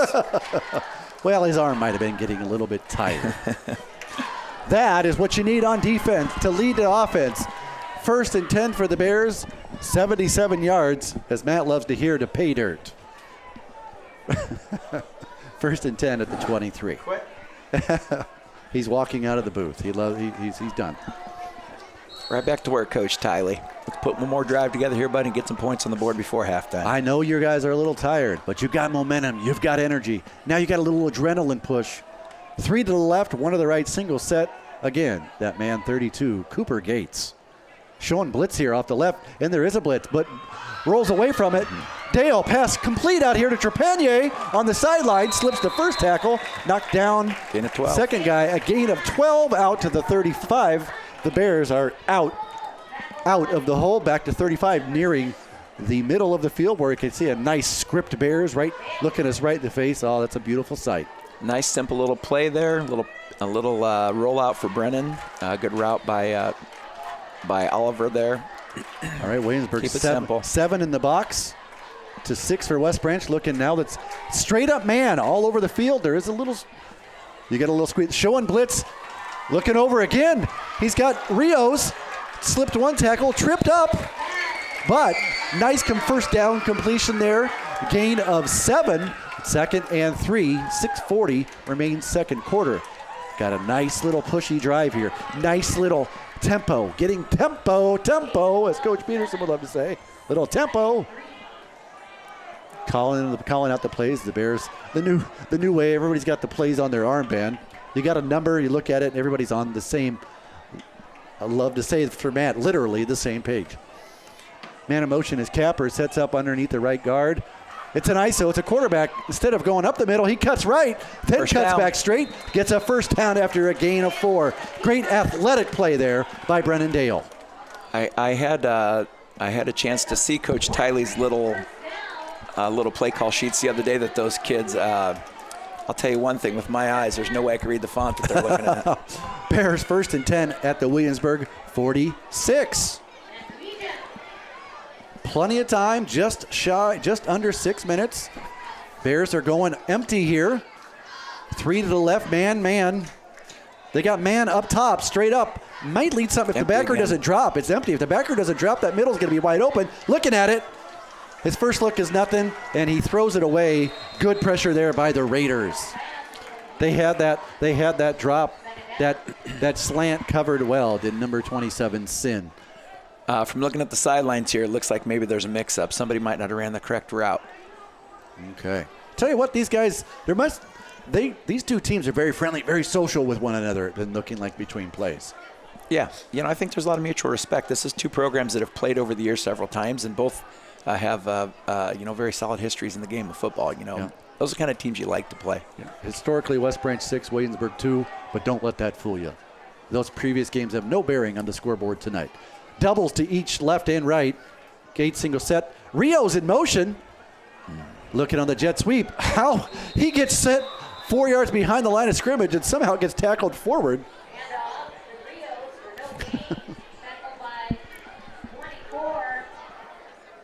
No gain recorded. After that, I tell you what, I didn't think there's any way he was going to get positive yardage here. But he didn't, but he got back to the line of scrimmage, which is a win. Well, after that momentum, here we are again. It's 3rd and 10. Straight man, level bracketing over here. Williamsburg showing blitz. Now they fall out of it. Looking left. Good pass ball. Complete to Rios. Great ball by. About 2 yards There is short. a flag on the play. Nice completion of about 8 yards, 7 yards. But we're going to have to see what that yellow flag looks like. It is in, if I'm going to be honest, it looks like it could be in the area of a possible hold on the outside of West Branch, but we'll see. We had 3 guys out here, but they're all on receiver. They're all on route, so I don't know. Illegal man downfield. 5-yard face mask on the Raiders. That comes at the end of the play. I'm going to go have a talk with my buddy at halftime. He's doing a much better job now since I got after him a little bit. That comes from the end of the play. A 7-yard completion by Dale, a 5-yard penalty. Now the Bears have a 1st and 10. And guess what? They're on the credit side, on the 42-yard line of Williamsburg. Drive 4:44 on the clock. Plenty of time. Plenty of time, no need to rush. Neighbor and Rios right. Cap and Big E to the left. Gates, your single set to the right. Capper in motion to the right. Looking for Cap. Blitz by Heitman. Block missed. First sack of the season by number 0. There is a flag on the play. Offsides. He got there awfully quick. Did he jump the line? He timed it well, but he may have timed it too well. We're going to find out. We've got 5-yard personal is that a personal 5-yard personal foul face mask? Not sure what we got there. We're going to find out what the. Hey, once again, I don't First know the down rules. I for just West coach. Yeah. Looks like, is that a 15-yard? Should have been a 15-yard if it's personal It's foul. personal foul. It is 15 yards. All right, Coach Ty, let's put Bears this thing 1st and 10 now at the 27 of Williamsburg. 4:20 left on the clock in the second quarter. No need to rush. Get that clock running. Don't leave much on it, but if you score, you score. 3 to the left, 1 to the right. Dale taking his time. 10 seconds remain on the play clock. Sets it down. Settling in. Here's your snap. Ooh, might have been a little movement on the right side, but there wasn't. Handoff there to Gates. And lost his footing right off the bat. And he is stuffed for a loss of 1. 2nd and 11. Raiders ended the bleeding there so far. So they needed a big play. And on first down, you want to make a stop. And getting negative yards is exactly what they needed. Bears hurtling up to the line here. 2nd and 11 at the 28. Connor needs to look inside here. He's about 2 yards off sides right now. There we go. Capper E left. 3 to the right. Gates on the slot. Rios mid. Neighbor right. We're looking deep. Got a guy right over the middle. Nice catch. Capper. Good catch. Dale to his favorite receiver. Down to the 4. Capper down to the 4. The neck roll with a neck liner and a catch at the 4. You don't see many guys with a neck roll making downfield sprint catches like that, Coach. Hey, only us cool guys wear neck rolls. If I recall, number 2, Vic Capper used to wear a neck roll as well. It's genetic. That's right. First and goal, we're going to call it the 5-yard line. No need to hurry. 3 minutes to go right now. 15 seconds remain. The Bears are start on the play clock. They're just getting set here. Looks like there's a little bit of a little bumbling. The Bears are, I don't know if they're going to get this play off. I don't think they're going to get this play off. You got to burn one here. And they did. Just in time with 1 second remaining on the play clock. Coach Tiley burns a timeout. The Bears look confused there. I'm not sure. No, to be honest, it may have been by design. Coach Tiley might have just let the clock run down a little bit. We don't want to leave a bunch of time on the clock for Williamsburg here. I'm going to give Jared the benefit of the doubt there and say that was intentional. Yeah, no doubt about it. Even though the way he's scrambling around running, it probably wasn't, but only we know that. 2 minutes, 43 seconds remaining in the second quarter as we reach this timeout. Good, again, great atmosphere for football. Always is at the Little Rose Bowl, but a great atmosphere tonight. Fans are still in it. People are still here. The band's going to put a show on at halftime.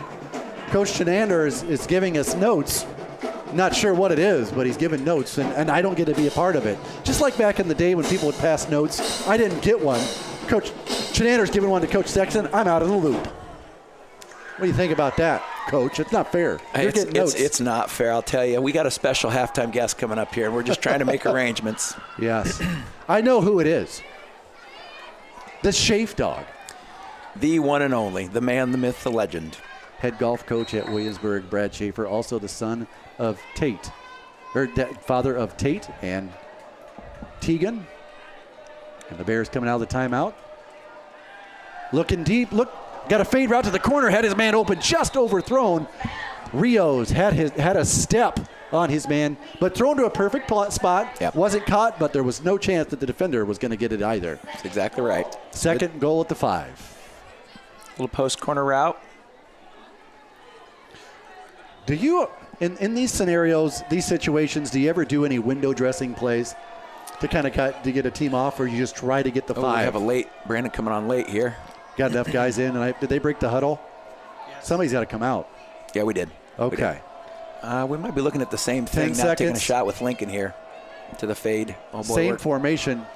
Plenty of time. There's the late Rios on the motion. Looking deep again. Oh, he got held. Oh. Throw the flag. Oh, boy. He did. Otherwise, because he's wide open and still got away from him. Incomplete pass. It's 3rd and 5 for the Bears. 3rd and goal. Now, it's obviously a 2-play. Is it 2-play in this scenario? 2:30 left, down 10. Just in case you get a touchdown, do you go with Timmy again? You know, if you get 3 on the board here, down a touchdown, and if I'm not mistaken, we get the ball back, start second half. So I don't think that would be a bad call at all. But I say we go ahead and just score a touchdown here. All right. Go right back to the fade. 2 to the left, 2 to the right. Single setback is Gates. Connor's going to motion us out here. We're going to go right back to Link for the touchdown. Now, Gates moves to his right. Here's the snap. Quarterback draw is sniffed out like big time. Sniffed out, and he was sniffed out after a loss. Nice play there by number 3, Cale Moore of the Raiders. Loss of 2, ball to 7, and the Bears are setting up for a Hoosier 25-yard field goal attempt just inside the left hash mark. Plenty of time remaining on the play clock. Plenty of time remains. 20 seconds now. Snap, hold, and oh boy, they're through early. Go get him! Oh and no! It's blocked. He catches it, and big you're never going to believe Mr. Greer's rumbling from the 12-yard line. He's bumbling, and he's going to score 88 yards, and that is a touchdown. 88 yards. Wow. You talk about a change of events in a hurry. Just when you're hoping to maybe get 3, even nothing, you got to pin short. No, the Raiders make a big play.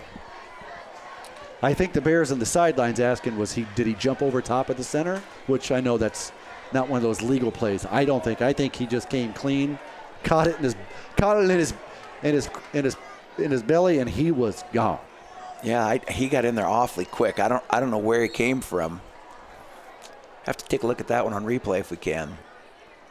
Matt's not in midseason form. We don't have replays.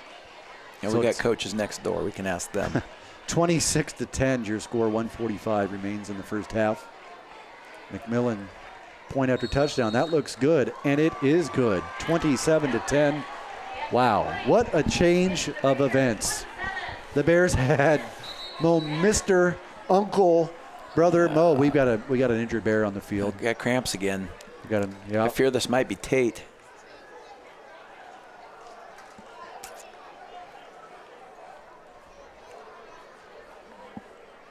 If it is, I hope we're getting some people doing some snaps on the sidelines here.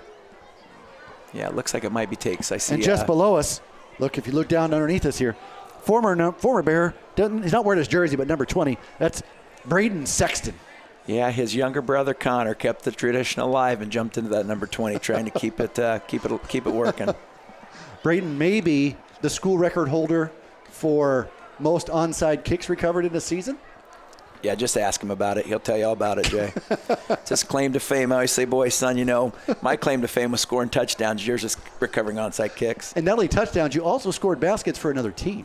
Hey, the team that I scored a basket for actually made it to state that year. So say what you want, but my team has been to state. It was Tate France. He's up on his own power, walking off slowly, but he's walking up with no assistance. Good to see that out of that young man. It's a very comfortable temperature tonight. But boy, has it been humid all week in all over eastern Iowa and the Midwest. It's been a hard week of practice for these kids. Both Monday, Tuesday, they were. One was late, one was early. Way too high or way too hot. So late night and then early morning to try and beat the heat, and it's been a tough week.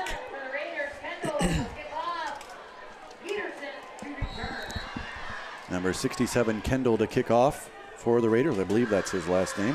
From memory, yes, Keegan Kendall, sophomore. Pedersen deep to receive for West Branch. Another kick to the left. Boy, it's got the squeaker. That one's probably going out of bounds. Now, kick out of bounds. The Bears have the option of make the Raiders re-kick it from 5 yards deeper, or they can take the ball 1st and 10 at the 35.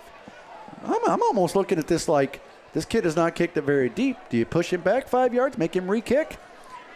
Looks like maybe the Bears are going to just go with the 35. I don't think that would be a bad idea either, Jay Bird. Either way, I think it's a win in that scenario. It's a win-win for I suppose with the short clock. Whoa, we just about had Hummingbird join us in the booth here.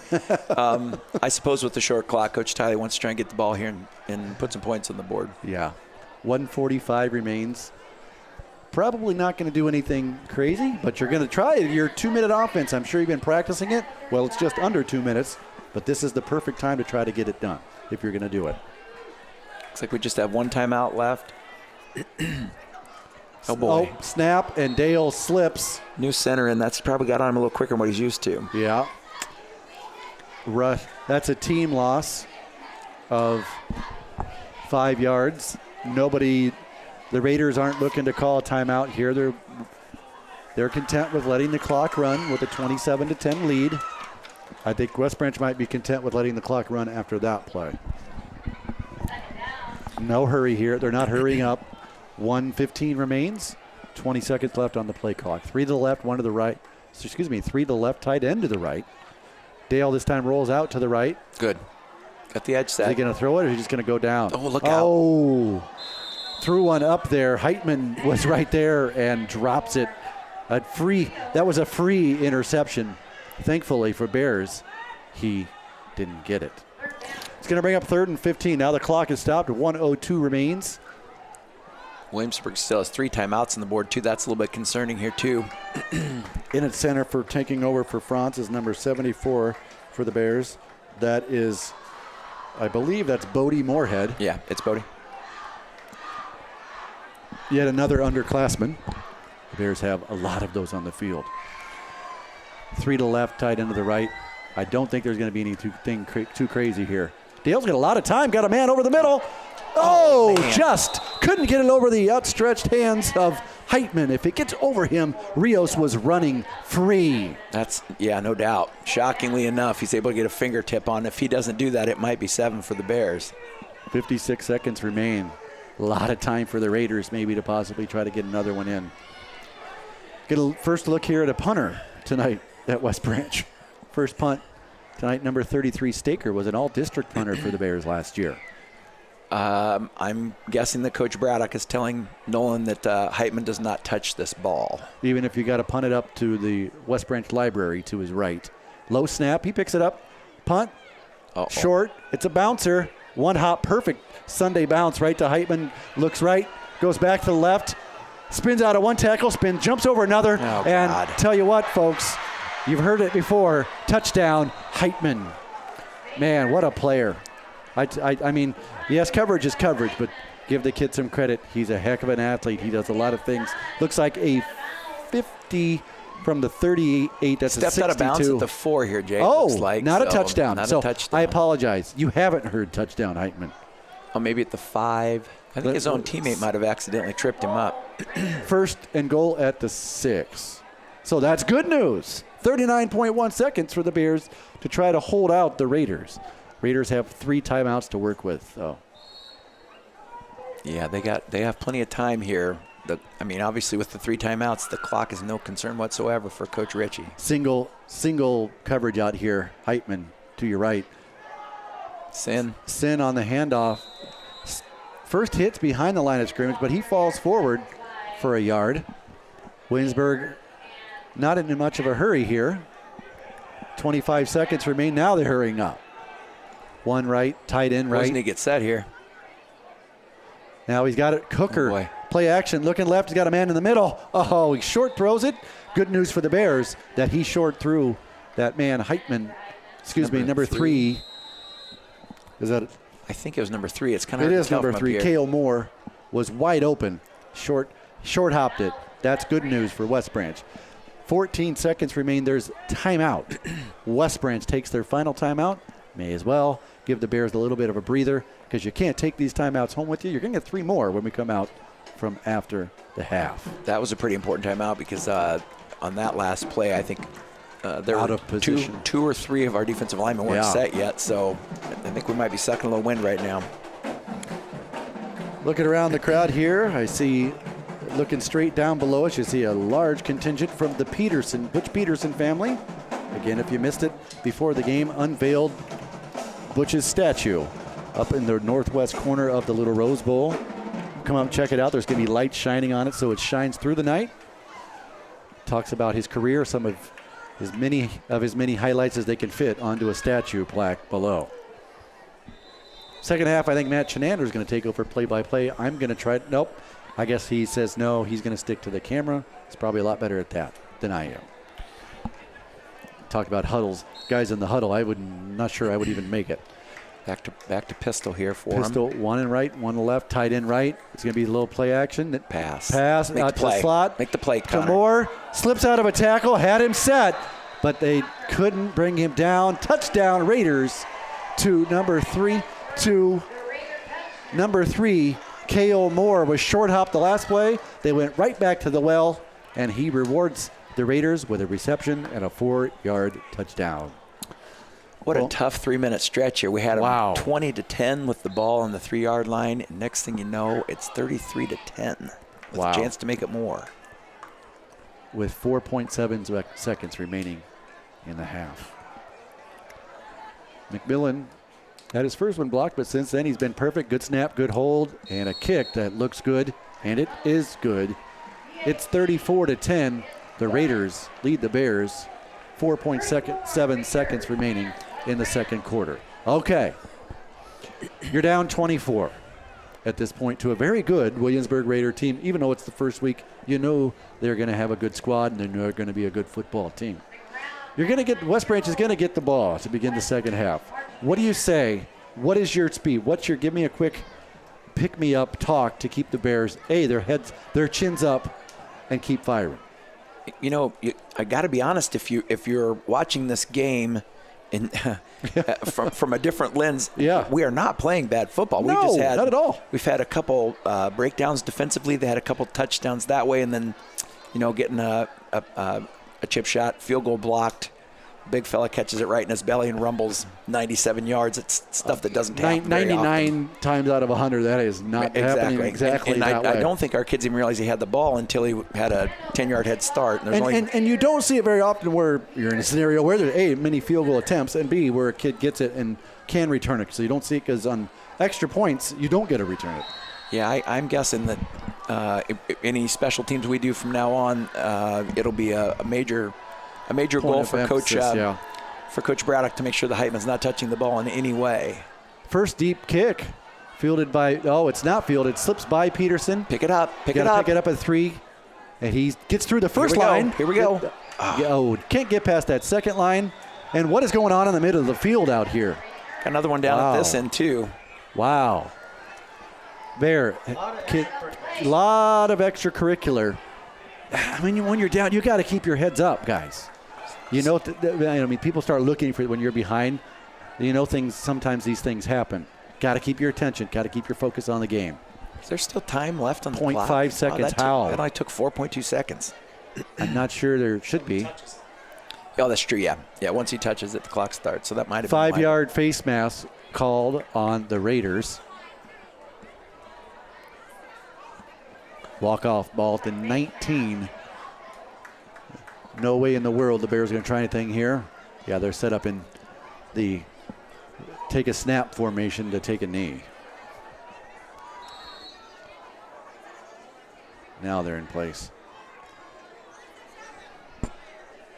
Dale gets the snap, takes the knee, and that brings us to the end of the first half. Williamsburg 34, West Branch 10.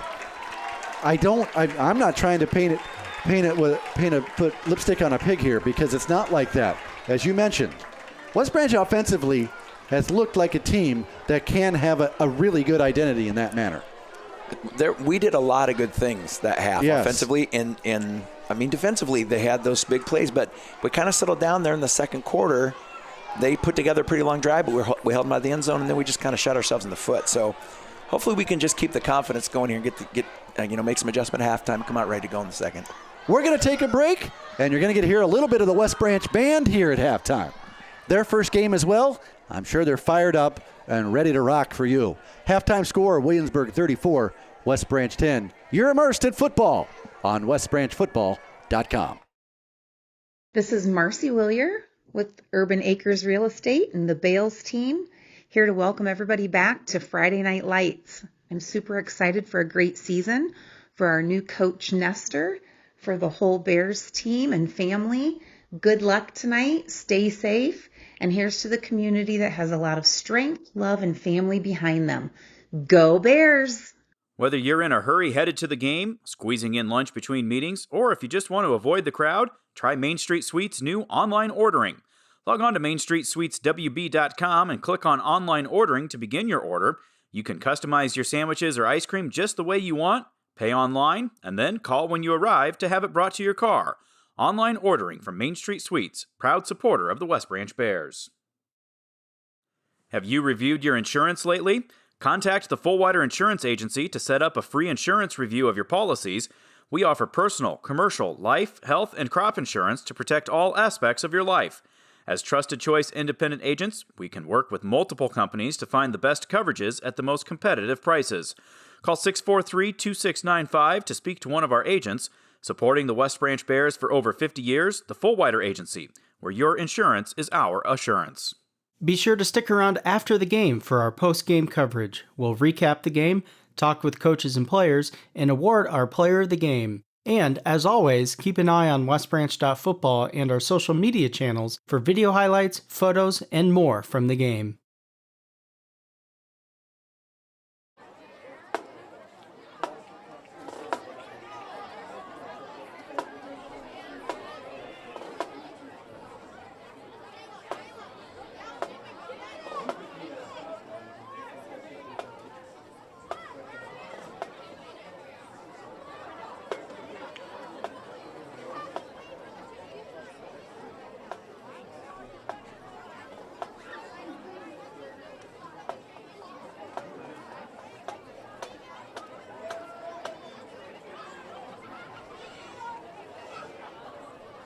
drum majors.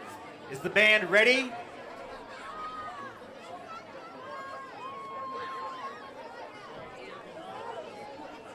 Welcome to the West Branch Halftime Show. We are proud to present our 2024 Country Show. The show starts with a catchy song, Country Fried, brings energy with Fancy Like, and ends with the classic, Country Roads, Take Me Home. Led by drum majors Jordan Waters and Nora Zier, we are proud to present your West Branch Marching Bears.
We're back here at halftime.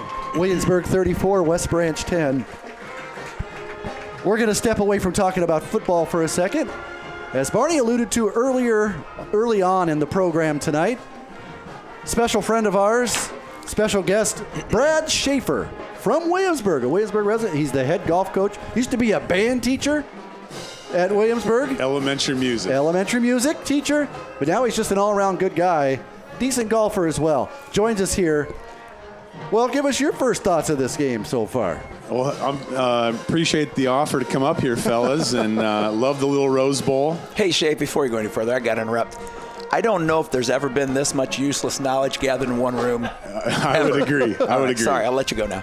I did hear you shout out that we had the most listeners ever in the history of West Branch. I think so, yeah. I think Williamsburg is probably to credit for some of those. No, that's this year. This year, yeah. Okay. This year, okay. Yeah. Set a record. These guys don't need me. I'm what a football game. Obviously, really spun the momentum there at the end. I mean, you guys were going to cut it to one possession. Now all of a sudden, my buddy Carson Greer, that was one of Tate's good buddies. Oh, nice. Same class as Tate, took it to the house there, and then obviously Mr. Race Heitman is special. He's quite the athlete. So we've made mention to that many times. Good first half for the Raiders. Got about 3-4 minutes here. You mentioned your son Tate. And anybody in Eastern Iowa, if you've been around athletics, you've just been around a lot, you may have seen a symbol, TT, Tater Tough. Tater being Tater, your son, who unfortunately passed away after a courageous battle about 2 or 3 years ago. Yep, passed away in March of 2021. Yeah, and you started something before he passed away. It was called Tater Tough. Kind of give us an idea, a quick synopsis of what that is and what that message is today. Yeah, we were just looking for, Tate was diagnosed in December of 2018, looking for a little motto to just lead his battle throughout that DIPG cancer, and he fought for 27 months. And our community in Williamsburg was just outstanding, really rallied around us. Friends, family, and community really got us through that darkest, deepest days. But these kids, these are classmates of Tate. Tate would have been a junior today.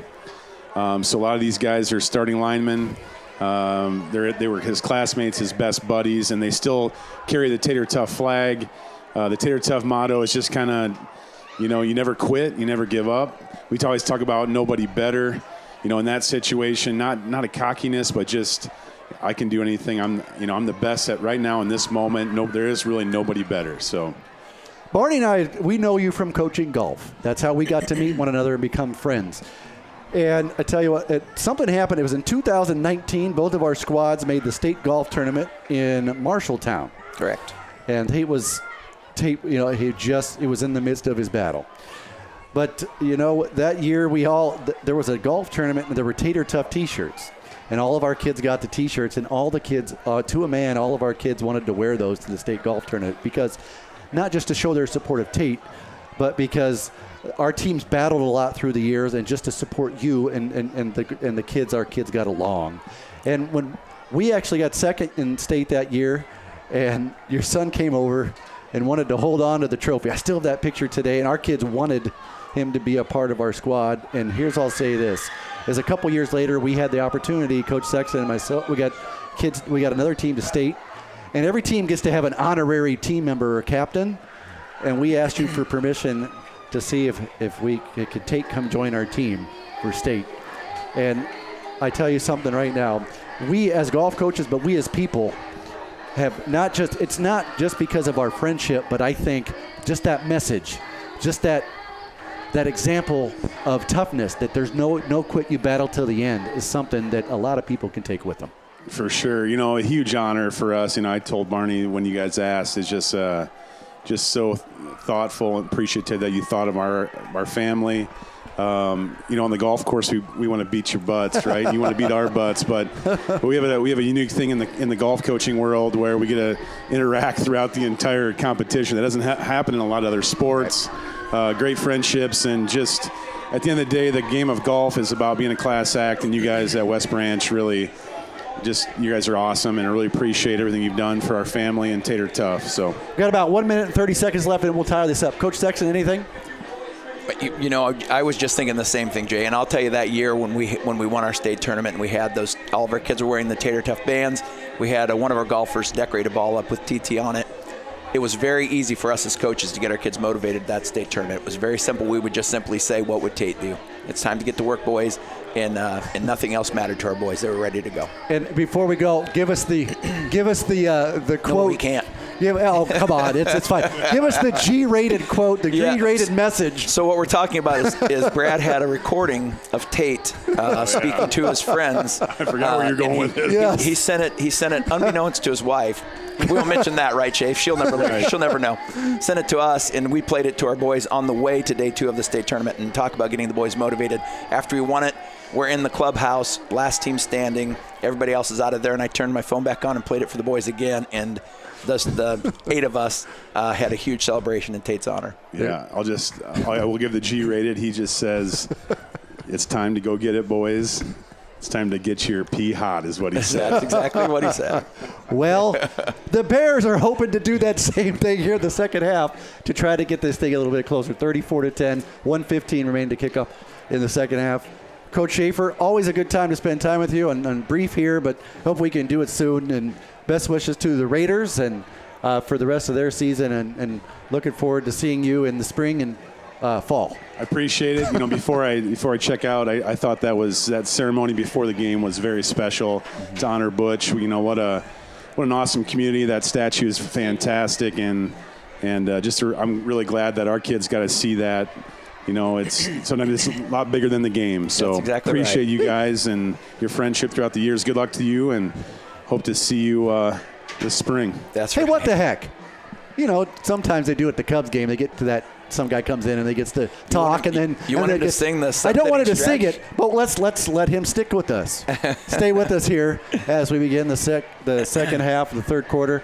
I'll lead it up, and then I'll let you call it. Let you call a player too. See what you can do, huh? Give us some good color commentary. Yeah, let's see what you got here. Well, WestBranch. Hopefully we have everybody's names memorized too, Shape, so we have the programs up here. 30, we can afford them. 34-10 is your score. Williamsburg is ahead of WestBranch.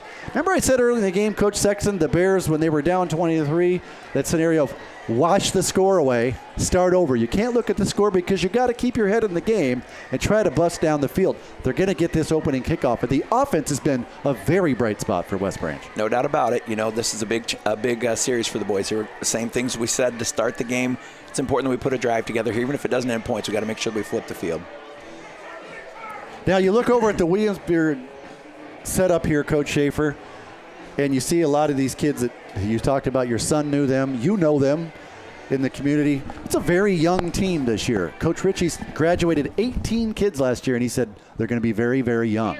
Yeah, you know, you win a state title for the first time in the history of Williamsburg, and some of those key leaders are hard to replace. Some are playing at the next level, but usually it's the leadership. But now it's next man in, right? This next group, it's their turn. So, and so far they've done just that.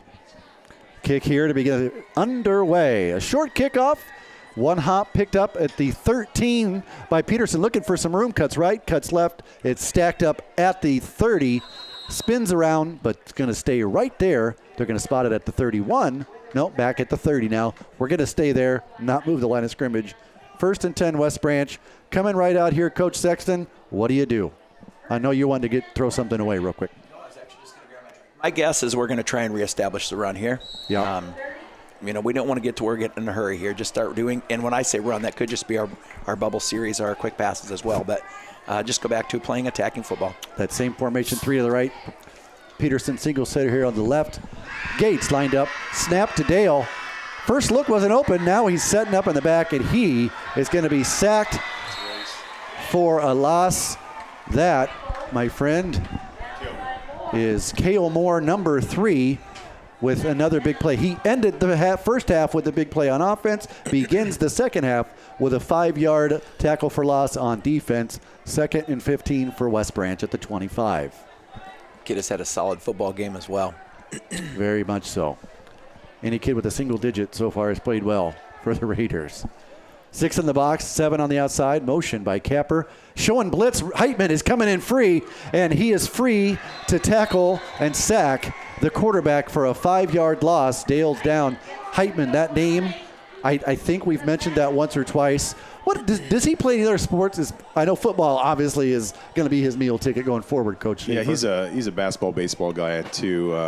Had some injuries, so sat out for baseball, but just super athletic. I mean, just that nose for the football, the way he just gets through there, like he almost turns sideways sometimes and finds a way to sneak through there. He does so much for this team. He's going to do it all year. Showing blitz again, Heitman up, and he's running free again. This time Dale slips out, throws to the right, incomplete.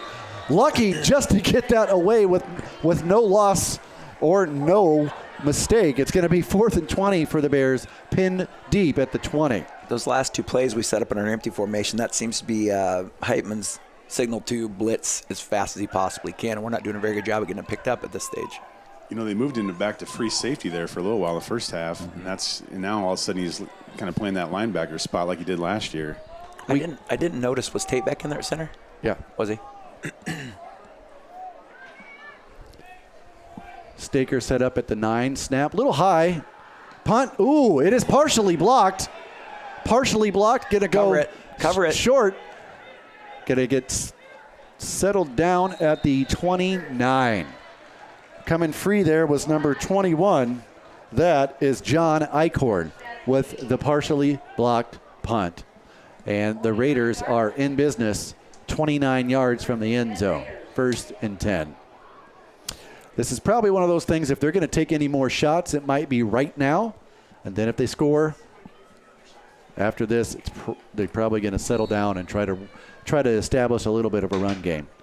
There's that traditional formation they've been using all day. Tight end right. Motion has Heitman. We have a flag. Might be some early movement on the Raiders. It is false start on the Raiders. Pushing it back 5. 1st and 15 now at the 34. I tell you what, Barney, so far we got an opening in week 3. That's right. Do you think we can get Schaefer? I don't know if we can. I don't know if the WestBranch.Football.com nil budget can afford him.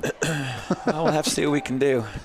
I can take some cans back so we can raise enough money. This time setting up to the left. Straight away, handoff. That's Sin. Gets a goodly block. Bounces away from a tackle of Dale. Scoots forward to the 20-yard line. A gain of 14. Gets almost all of it back. And then some. Bring it up now just 2nd and 1. Just like the Bears had some momentum pushing back on defense, now the Raiders are pushing back on offense like they have done all game. You expect that out of the teams when they make mistakes. They just settle in and pick up the pieces. 2nd and 1 to 20. The Raiders are not taking their time. They don't need to. They're just hoping they can run a little clock here. 10 seconds remaining on the play clock. Play action, looking deep, taking a shot. Position. Short. Good defense. It may have, almost intercepted there. Good by job of the Keaton Williamsburg Gates. receiver there becoming a defender. Yes. I think Keaton had a beat on that one. Great defense there by, I'm going to guess who the receiver was. John Eichhorn. John Eichhorn, who just made a block. It's Finkel and Eichhorn. Eichhorn or Finkel. No, it's Heitman or him have been making plays all night. Big play for the Raiders, 3rd and 1. At the 20, you're probably going to see this as 4-down territory unless something crazy happens and there's a snap for a negative loss, a negative 40. Heitman in motion. No, little broken play. And the quarterback, Hooker, is stacked a den full of Bears. First contact was that man France again. Looks like a loss of 2, 4th and 3. Now, the Raiders have had some success on first cut, first motion ISO plays. They've also had success with rolling out into open space with their athleticism. Heitman to the right. Safety, he goes in motion Jet now. sweep. There's that, rolls out left, throws quick out. He's got his man. 1st down and 10. Yeah, when it's on the line, it's usually going to 0 there, you can tell. And why wouldn't you? You know, he's probably going to have a mismatch height-wise. What is he, 6'2", 6'3", anyway? That's what I was just looking at, too. I didn't realize that Eichhorn was that tall. It says he's 6'4". I mean, those are tough matchups for our DBs. Quarterback 6'5", receiver 6'3", 6'5". That's tough. 1st and 10 Raiders at the West Branch 18. You know, Shafe, you say that. situation like that, the ball's going to go into Zero's hands, and everyone in the stadium knows that, and the kid is still good enough to make the play. Orange shoe running back in the backfield now. That's the other Weiskopf kid, isn't it? Grady Weegan. Grady Weegan, right. yeah, that's right. He's one that I bad-mouthed earlier. Yeah. Another one of Tate's buddies. He's a junior this year. Is he a relation to Mr. Weegan at the University of Iowa? So his oldest brother, Caden, is for the Hawkeyes. And then last year, if you saw Braylon, he had a heck of a year. He wore number 0 last year. He wore 0 last year. Right. Yep. And cousin to the other Weegan that's on the team here Bryson as well. is his first cousin. Yep. Number 10. Yeah, that name's been around. Utipols, Weegens. Yeah, hopefully we see some Caden touchdowns tomorrow. Yeah, no doubt about There it. you go. Go Hawks. Quick hit, looking for short hops. Heitman out to the right. Had a one-on-one, just trying to get him an open field and see if he can play, but got to catch the ball first to make that happen. It's going to bring up third and mid-range 7. Actually, I'm going to call it 8 from the 15. Bears need to settle in here again. This is probably 4-down territory for the Raiders. This has got to be the longest drive of the game for the Raiders right now, isn't it? The one that stalled out was a long drive as well, but hopefully we'll stall this one out too. You know, this might be a situation. I think he's going to come back to the right. No, this time he goes away from him. Good coverage. Oh, a little wheel route back out of the backfield. Nielsen. Speaking of Iowa football, Niles the first name. That's a touchdown. I don't know if you saw that or not, Jay, but the kid did an excellent job. He just kind of stayed out here in the weeds, let our linebacker's eyes go back inside, and then took off down the sidelines. And the two receivers on the right weren't even running full speed. They were just window dressing to try to bring to force guys to the left side of the field. Hooker throws it back to the right. 6 points. It's now 40-10. We're going to let Coach Schaefer call this extra point, and then he can go enjoy the rest of his Diet Pepsi. Sounds good. This is McMillan. Junior Colby McMillan. It's up. It's good. And your score, 7:41 remains in the third quarter. Williamsburg 41, West Branch 10.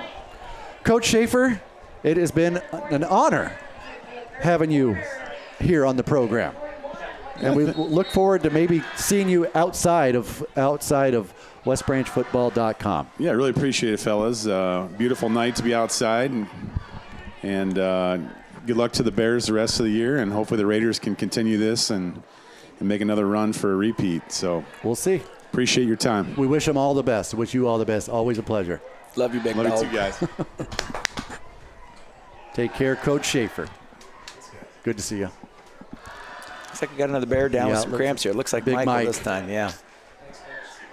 Hey, Matt, I think let's take a short break here for an intro. Whatever you need to do. I was just saying your name because, hey, there you are.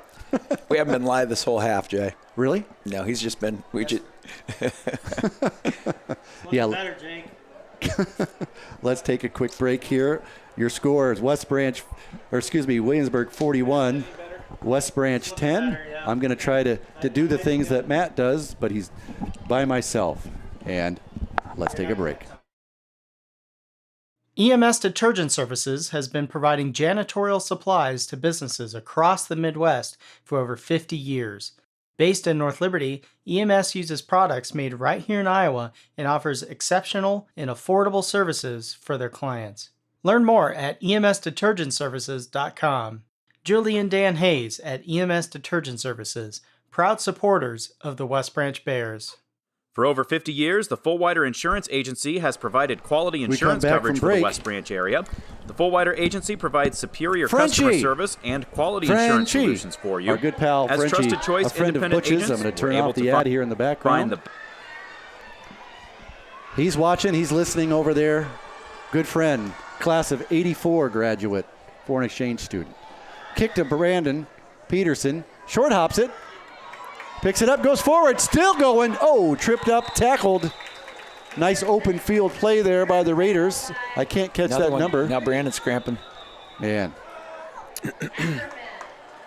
That's a shame. It's a fifth or sixth time that's happened tonight for West Branch. And the bad thing about it is I know it's not because we're not prepared. They've been drinking water. I have one at home, and he's drinking their half their body weight every day. I know they've been drinking a lot of water. It's just been, like you say, the humidity is just wiping us out. You know, sometime I'd love to do a live call-in from France for Frenchie. There you go. He could tell us about the Olympics. Only thing with doing something like that, Jay, our viewership would probably jump over 409, and then the record would be shot. Yeah, Hey, while we have a minute. And they might not understand what we're saying. That's right. Too, so. If we have a quick minute, I need to give a shout-out to my little man, Bennett, at home. Last night, they made their debut, the West Branch Jets, with a big win. I believe it was 19-47. The Jets came out on top. Wait, what? You got it right, man. 47-19. I didn't know they let kids score that many points at that age. Hey, we got Jacob Shug Coates running the offense. He's got Tim Lester's stuff down pat. Man, we're just throwing the ball all over the place. Just all over the yard. Yes, sir. All right, 7:33 remains. Fourth one tonight, Matt. 7:33 remains in the third quarter.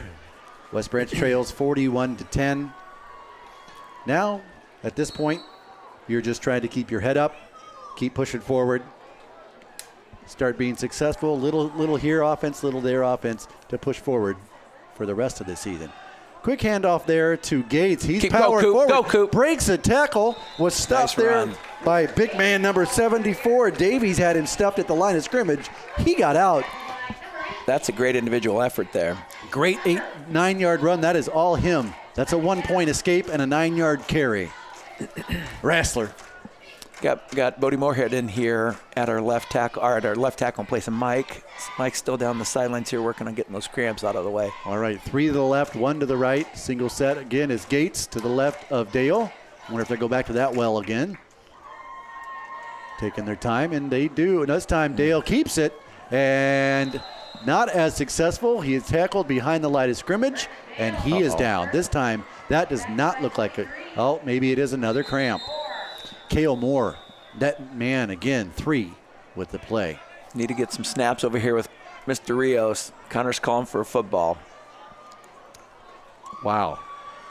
It's almost every play now, unfortunately, for West Branch, that somebody's going down. Nobody's, other than the band, the open area where the band is, the crowd is still sticking around. It's good to see the Williamsburg crowds. Again, they had good numbers tonight. Always good to talk to Coach Schaefer, be it on or off the air. On the air is probably more shareable. Yeah, that's the first we've had Schaefer on the air with us. Yeah. I'm sure the viewership, the listenership was way up. Now, all those people from Williamsburg probably loved hearing from him, too. Yeah. I want to say hello to the members of the Winans family in Central Illinois listening or watching on YouTube. Toby, hello.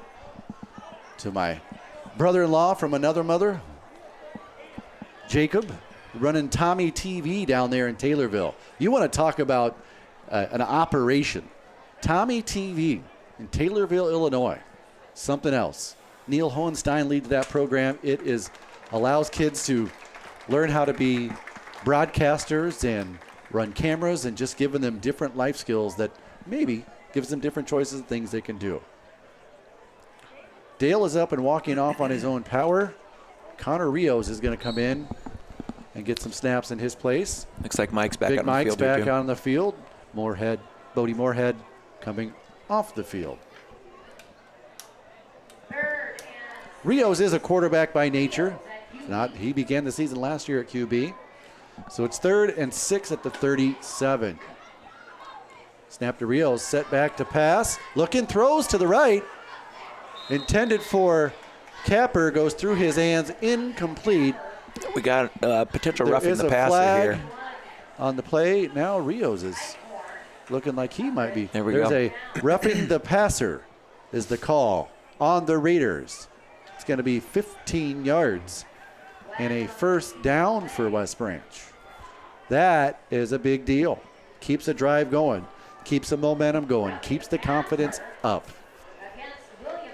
Looks like that's going to go from the 38. 15 yards would be to the 53 or the 47 if you want to do the actual math. 47 of Williamsburg, which is the 53 of West Branch. There you go. Canadian field here, yes. Huh? Yeah. My kind of game. Guys can run everywhere, and there's no flag. No free safety here. It wouldn't surprise me if Brennan takes a shot. Brennan here. is back in it. Dale back in at quarterback. 3 to the right, 3 to the left. Gates. Better job of picking up the blitz Looking there. for Gates. Keeps it himself. Nice little pickup there. He's tripped up by Moore, and he's down again. Moore and Dale are both down. Dale's trying to get up here. He's walking gingerly. That cramp is built back up. That is the worst thing about it. You just can't get rid of them. Yeah. Timeout on the field. Officials timeout for injury. Doggone. Here soon I'll try to find some scores from around the area, around interest of West Branch. And we'll go from there. I can't believe this is still the third quarter. My goodness. Feels like we've been here a while. But let's talk about the upcoming first games for the West Branch 7th and 8th grade. When's your first game, Coach? The Bears will take the field on Thursday night right here at Butch Pedersen Field versus the West Liberty Comets. All right, what are you looking for from this team? What's going to be have you built an identity yet? Yeah, right. What are we going to be looking for? Well, to be honest, as I said earlier, it's always our goal to make sure that these kids are just learning the program. So if things hold as they usually do in junior high, we'll look a little sloppy early, and then hopefully by the end of the season we'll be hitting our stride. That's all you want. That's right. Well, Dale comes off. We'll call it on his own power. Rios back in at quarterback, bring it up 2nd, 7 for the Bears at the 43. 3 left, 1 right.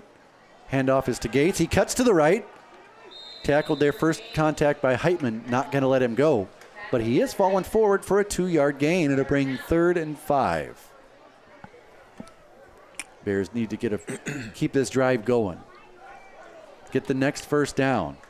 Number 18, Hills in at receiver for the Bears to the left, along with Trepanier and Capper. Rios rolls right. He's got a lead blocker. Looking for a receiver. He breaks it down. He keeps Connor. it. And I think he may have got a first down. He did. Yep, he's got it. Out of bounds at the 34. That's a gain of 7. 1st and 10 Bears. Really good decision there by Connor. There was nothing to throw to. Just tucked it away and got the first down for us. Just what you need actually to the 33 and an 8-yard gain. 4:59 on the clock in the third quarter. Bears keep this drive going. Now Cole's stretching out his calves too. Ethan Miller singled up out here on the left. Looking maybe some magic for happen for him. Nope. Run play up the middle. Gates. Tackle by Heitman. Not before an 8-yard gain for Gates. 7-yard gain to the 26. He is getting some good chunks of yard running hard. No doubt. I'm not sure if that was by design or not, but 2 of the Williamsburg D linemen were flat on their backs there when Cooper went by him. I'm not sure that's exactly the position you want to be in. I don't think it is. Tough to make a play. 6 guys in the box to 5 on what? 5 linemen at West Branch. I like the numbers here with the back. Like the numbers. Maybe we're going to run this. West Branch going to look to run again. And they are. Gates is hit first behind the line of scrimmage, but is dragging a player forward, dragging Weiskopf forward to the 23, 3-yard gain, and looks to be a 1st and 10. 1st and 10 West Branch, 4-yard gain to the 22. Gates again running hard. He's low to the ground, bowling ball kind of kid, but he's strong. I think you made mention of it earlier, Jason. When we have the numbers in here like this, if the numbers are good for the lineman, the extra is the quarterback's man. So that's who Connor's going to be reading to decide to give or keep. 6 showing blitz. He has all kinds of it. This time, not good news for Mr. Gates. He meets Mr. Weiskopf in the backfield, and that is a loss of 2. 2nd and 12 at the Williamsburg 24. Bears. Go ahead. Michael looks like he's kind of hobbled here. Tough cramps. 3 to the right, 1 to the left. Showing blitz on that side, that right side. Man runs free. Gates picks him up. Rios goes forward. Taking off and running. Slides forward. The slip and slide drill. Nice little pickup there. from the 25 down to the 19. This is going to be fourth here, right? Should be 3rd and 7. 3rd and 7, all right. At the 18. 2 plays here. Nice play there by Rios. Heady play. Nothing open to throw it. Takes off running, takes what he can get. The last couple times we've gone empty like this, they've fired linebackers from all angles. We'll see what happens here. Hopefully Connor can get rid of it the left side like they're going to do it here. Back right side. Yeah, coming out the left side. The Bears pick it up. First time pick it up. He's got a man open. Oh, just inside on the throw. Had him open. He was open. Could have also ran that, I think. He had some space. Unfortunate throws an incompletion. Now 4th and 7. There's no doubt about it. This is 4-down territory.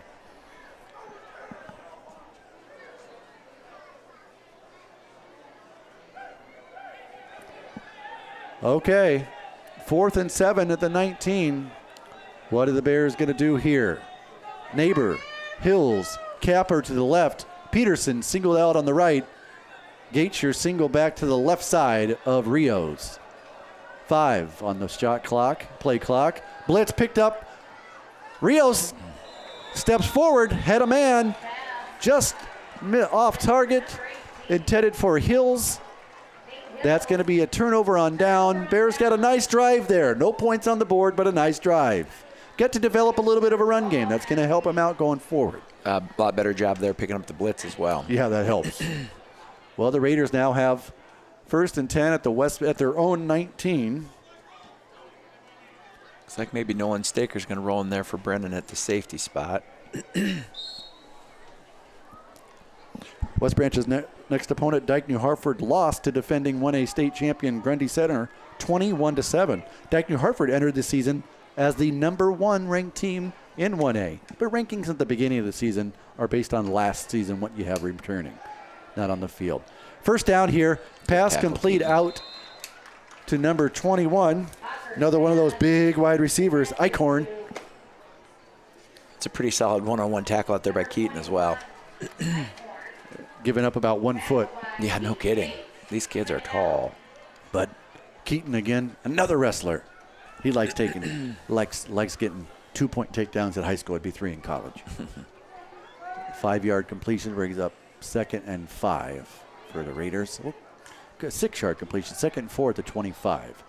Play action, the shot. looking down the sidelines. Turn Keaton. He's out of bounds. Pass is out of bounds. Good defense there by Keaton.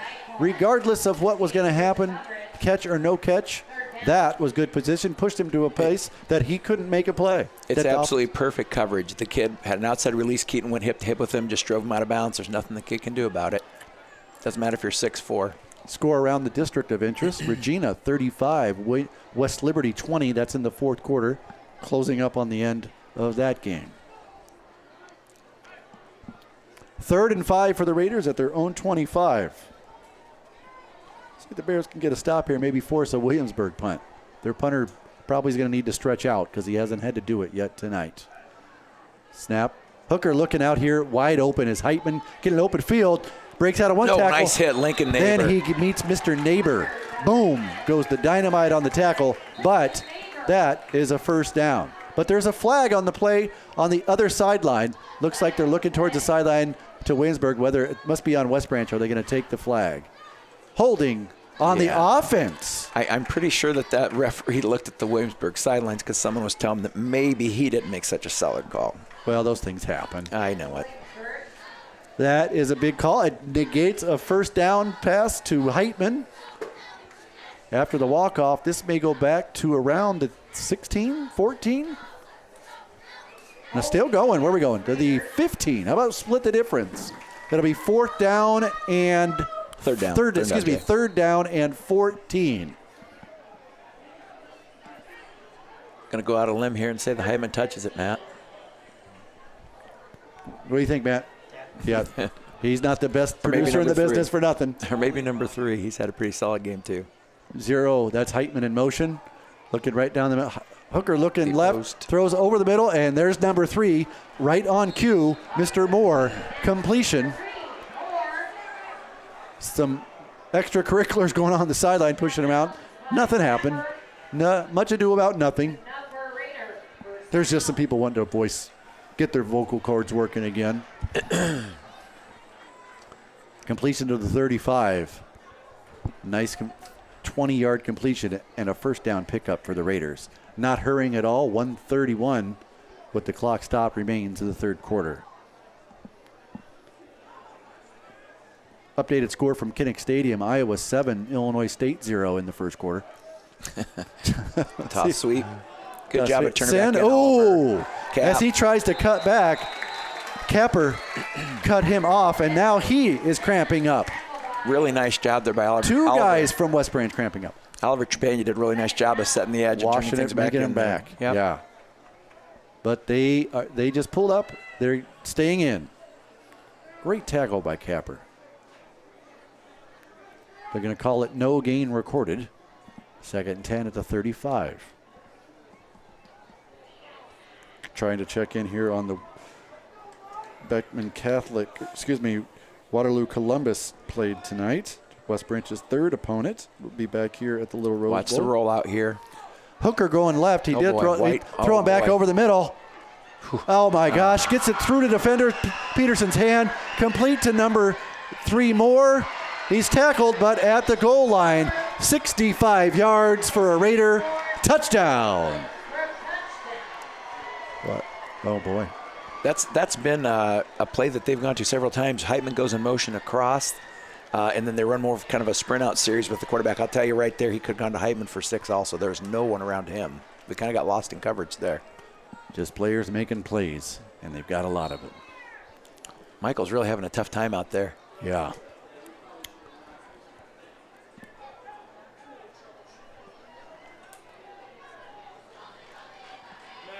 Yeah. Matt, how's that?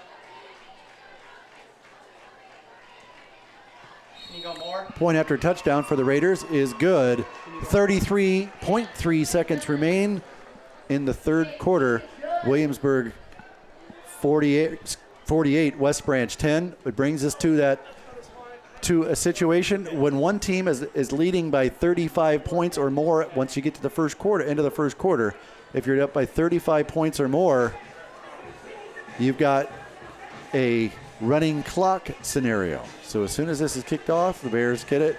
This clock will run unless there's end of quarter, a penalty, we'll just basically say this, any official's timeout, or if the Bears cut it below a 35-point decision.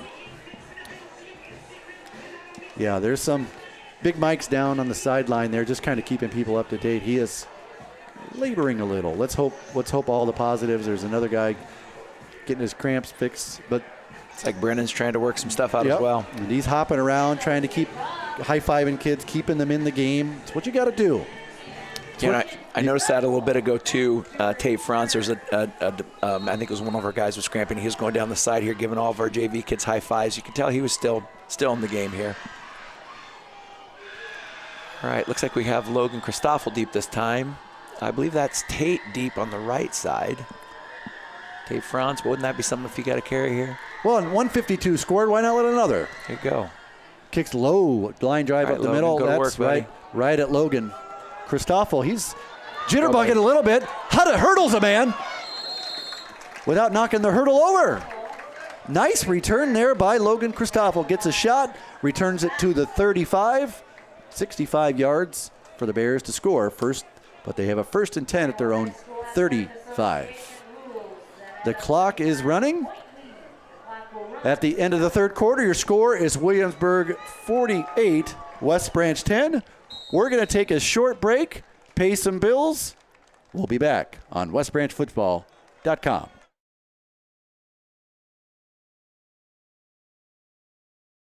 Best insurance products and services available to protect you, your family, and your business. Call 643-2695 to ask for a free insurance review. The Fullwider Agency, a proud supporter of the West Branch Bears.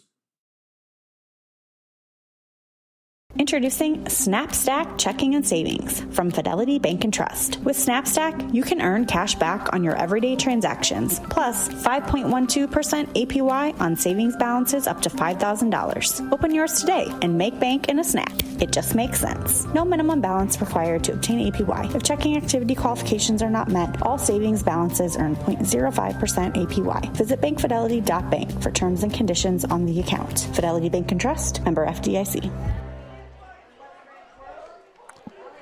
We are back at the beginning of the fourth quarter. Your score, Williamsburg 48, West Branch 10. The clock will be running since the Raiders are up by 35 points or more. So it'll be a continuous clock. This one it could be a quick quarter, but you know what? West Branch could score and knock it down. You never know. Get this thing going. Bears come out 1st and 10 after a nice return. Logan Christoffel to the 35. 1st and 10 Bears. Capper in motion. Straight quarterback ISO. Dale back to the line of scrimmage. No gain recorded. 2nd and 10 West Branch. Keep your head up. Keep your chins up. Follow your keys. Follow what you've been working on. Don't worry about the scoreboard.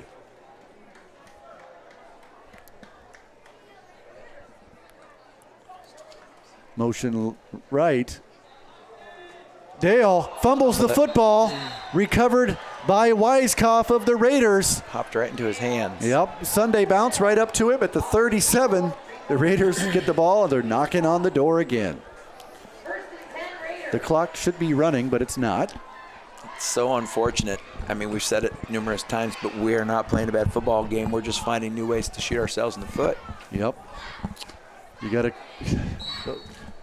the one thing about it is you grow the most between game one to game two. And let's see what happens with the last 11 minutes here and then build for the next week. As a coach, you got to see stuff on film just to see where you're at, too. So, that first game, that's kind of what you're looking for. The effort's been there all game. It's just we've been making some mistakes here and there. Number 1, Owen Scott, the ball carrier for the Raiders. Bodie Moorhead on the tackle. Gets him for no gain. Right back to the line of scrimmage.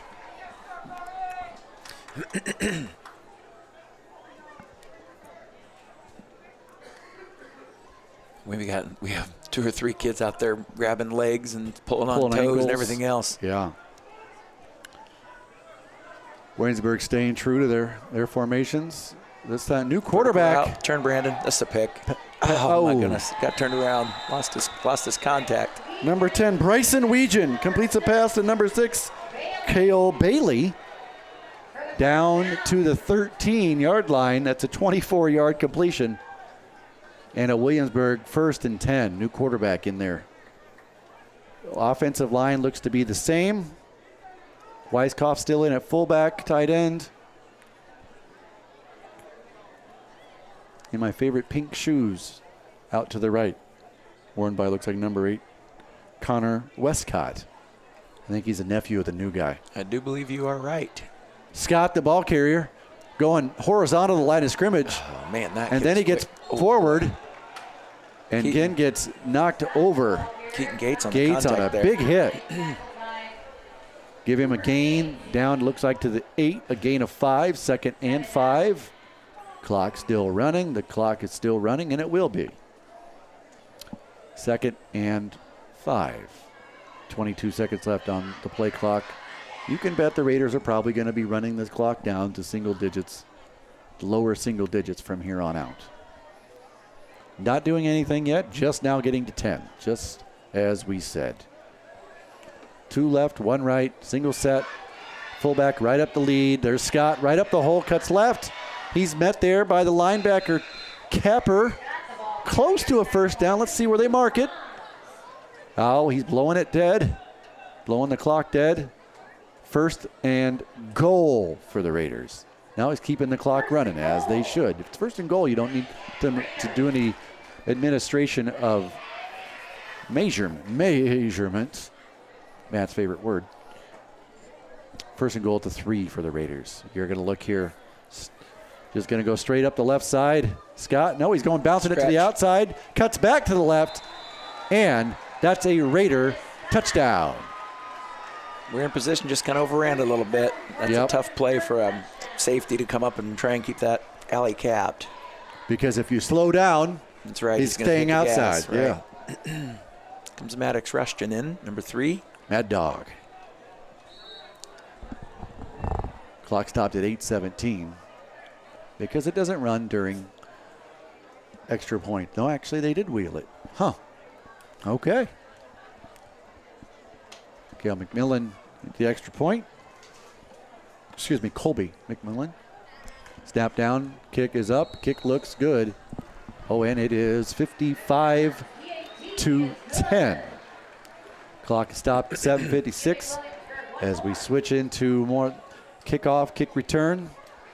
You know what? No matter what happens here tonight, I'm had an enjoyable time talking with Coach Sexton and getting some good perspective for those of you out there. It's when you're doing play-by-play, you always want to have a good color guy and a guy that kind of knows the game of football. It certainly helps because he sees things. You're watching just what's going on, where the ball's at. That's all I'm watching. Well, you got a guy that can watch the field and kind of see what's going on. You never know. It kind of helps. I assume you must be talking about Matt here to my right. Yeah. As far as somebody that knows the game. He does. And he turned his mic off a long time ago. Long time ago. Tired of our nonsense. Yes. I just hope that those of you that are watching this on YouTube, the fans right here in the stands, don't lose faith because this team is going to be a solid football team. This team we're playing in Williamsburg, boy, if the stars align for them and they can stay healthy, I think they have a chance to repeat. And I'm not so sure that this team in black's not going to make some noise before it's all said and done as well. You betcha. Again, this is a very young West Branch football team. And the best part about youth is they're going to get older, but they're sticking around. They're going to get more mature, game by game, play by play, game by game. Williamsburg set to kick off here. Christoffel again deep.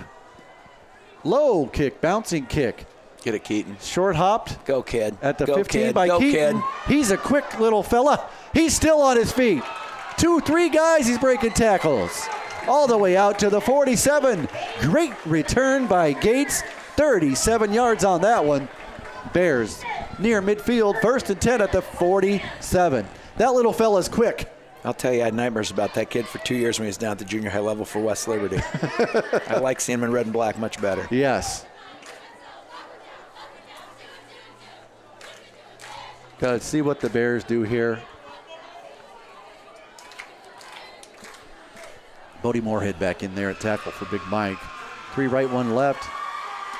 Gage still your single set. Gets it, kicks, bounces one tackle, kicks one. Go, Coop. Breaks another tackle off to the left, down the sideline. That's the way runs to deliver over the blow. Runs over a defender as he goes out of bounds. They're going to mark him out of bounds at the 36. That's again a 14 plus 3. Quick man, 17 yards.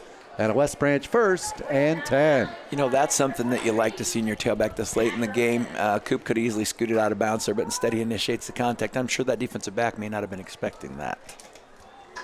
He has ran hard. No doubt about it. Hard. That's what you wanted to see out of that kid. 3 to the right, 1 to the left. Gates to the right. Single set. Quick hit out here. Bubble nice pass. Block, Connor. Good blocking to Staker. Slips one tackle. Gets taken down by a couple guys. Not before a 6-yard completion. 7-yard completion to the 29. Bears knocking almost on into the Marcy Willier of Urban Acres Real Estate red zone. We got to thank her for being our big sponsor here on the program. Good friend of Barney's. Good friend of Barney's. One of the best around. Dale screams it out. Oh, look out. Mixed football. Kicked around. Luckily, I think Cooper actually picked it up and may even have gained a yard.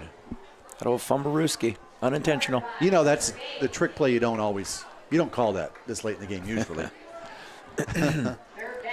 Same thing. We have 2 downs here, so hopefully Coach Tyler can do something here to grab a first down and put this one in. 3rd and 4 at the 28.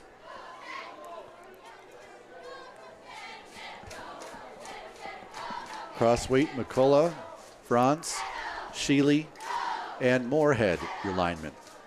Cut. Nice Gates play. cuts left, Good wide hole. open. Decides to go straight and decides to take on would-be tackler and drag him 5 yards to the 19.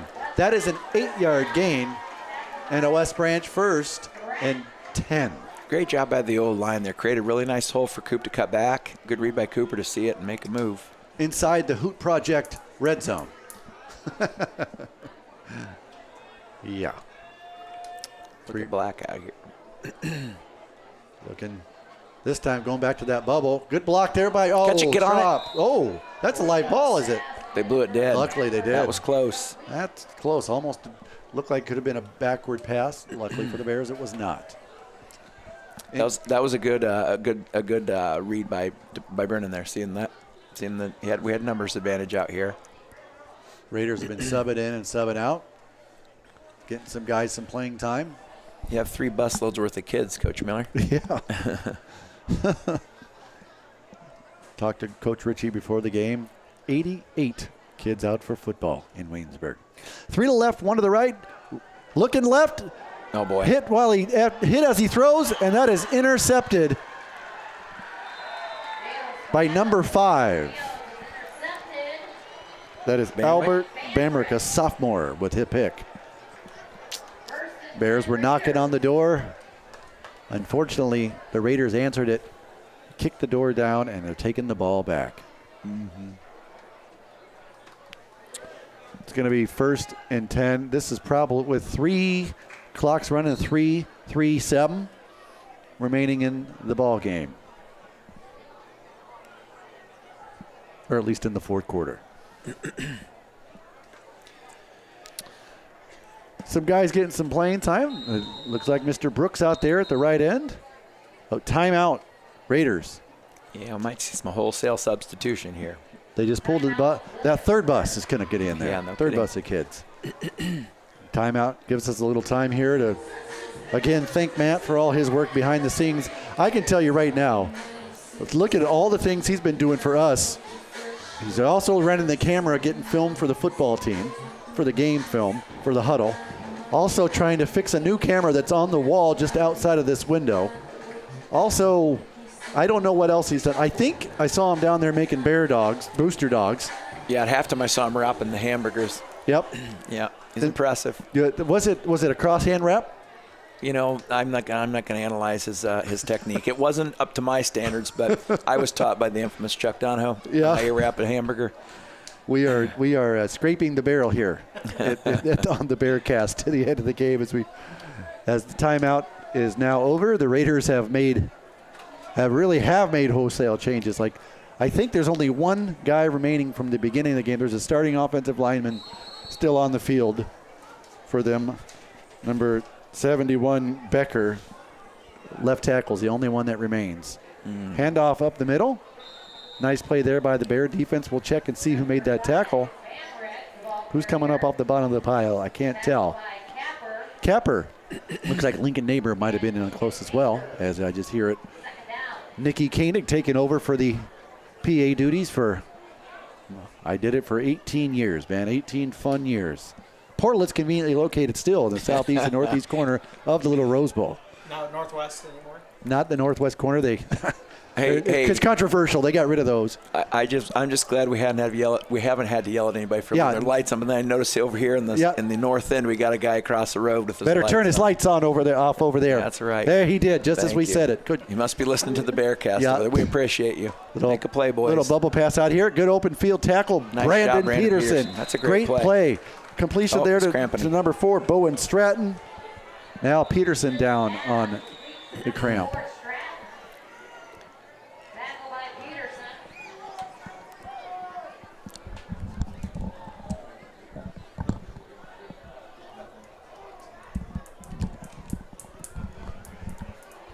You know, throughout the rest of the season, we're probably going to get to talk to coaches and players after games.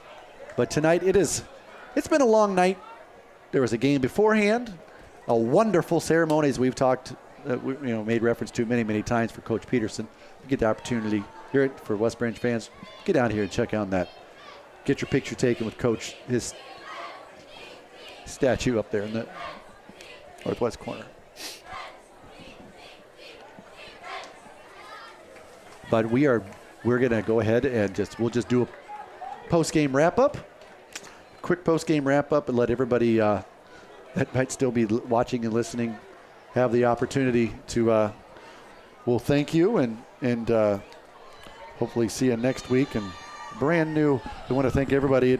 360 of you concurrent viewers right now, 360. 1,920 separate views tonight. So at any given time tonight, over 1,900 people were watching and listening. And that number just ticked up to 3 as I said it. That means people are waking up over there in Malaysia, checking us out. I'm just trying to figure out which of my 344 cousins are still locked in here, Jay Bird. Well, I can tell you right now, if Barney had his whole family watching or listening to us, there would be a record that would never be broken. Well, clock's winding up. We're under 2 minutes to play. 55-10 Waynesburg here. Third and 12 at their own 21. Spencer Green's out there. Bad snap here. The quarterback just falls on it. Number 14 there. Got Jericho Hobbs in there now as well. Jericho Hobbs getting some time. Yep. Nate's back in there at safety. We got Mad Dog still out there at the corner on the opposite side. Tell you something about Jericho. May not be the biggest guy, but that guy's got a motor. He's got a heart. He's going to give you everything he's got there at that nose tackle position. There's no doubt about it. He's a tough kid. Built low to the ground for speed as well. Well, here you go, Jay Bird. Suppose you stretched out. Hey, you think this punter remember to stretch out? Yeah, that's what he said. If not, he might. Let's see if he drops it here. That they got their first team back in there. I'm just kidding. It's their punt team. Weiskopf set to punt. 1:10 remaining. 7 on the shot clock, play clock. Snap is good. Punt is up. End over end punt.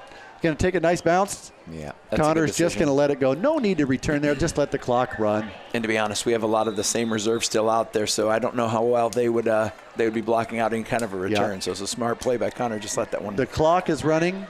They aren't going to start the play clock. I think they're just going to let this thing get below 40 before they wave anything. And that's probably what's going to happen. You may have just seen the last play of the game. And if it is, it's going to come up 55-10. That's really, when you face value a negative thing, you're going to say, wow, West Branch got rolled tonight. If you're not here. I'm not trying, again, this lipstick on a pig thing. West Branch's offense moved the ball on the whole more times than they did, and I can tell you right now, West Branch put it going north and south. Yeah, that's right. And, we talked early about how it was going to be important to try and limit the big plays that Williamsburg had. And boy, they can just beat you in so many different ways. As we said, this is a team that I can see going a long ways. Mr. Obvious here, huh? Seeing a team like that play, they certainly have the talent to make some noise. Well, that is the end of the game officially. 55-10, Waynesburg takes the Bears down in the first game of the season. But we're going to be back here. We're going to have an opportunity to play another really great team, but it'll be on the road next week up at Dike, Iowa. Dike, New Hartford, the Wolverines. The Bears have played them a few times over the last 15 to 20 years. One of the better programs. Donnie Betts up there has got a really good thing going. And looking forward to play a place West Branch has never been. Closing thoughts, Barn?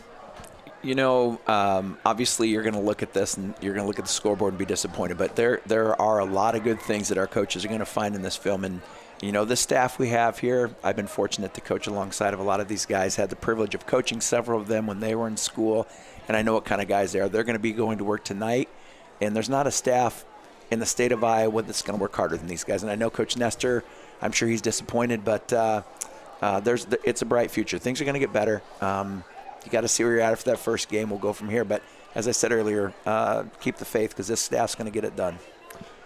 Well, that's going to bring it to a close here on the first game of the John Nestor West Branch football era. Again, final score, Williamsburg 55, West Branch 10. The Bears will hit the road next week to Dike, Iowa, as I mentioned, a place we've never been before. Stick with us. Stick with us, the Bearcast. We're going to stick with you all season on WestBranch.Football.com. WestBranch.Football.com. Not footballs, football. Singular. Yeah. Hey, it's an honor. Let me get on the mic and share some time with you. It's been a lot of fun. Hey, comment below if you want Coach Sexton back for week 3 against Waterloo Columbus. All those cousins, I should have at least 324 that say yes. Good night, everyone.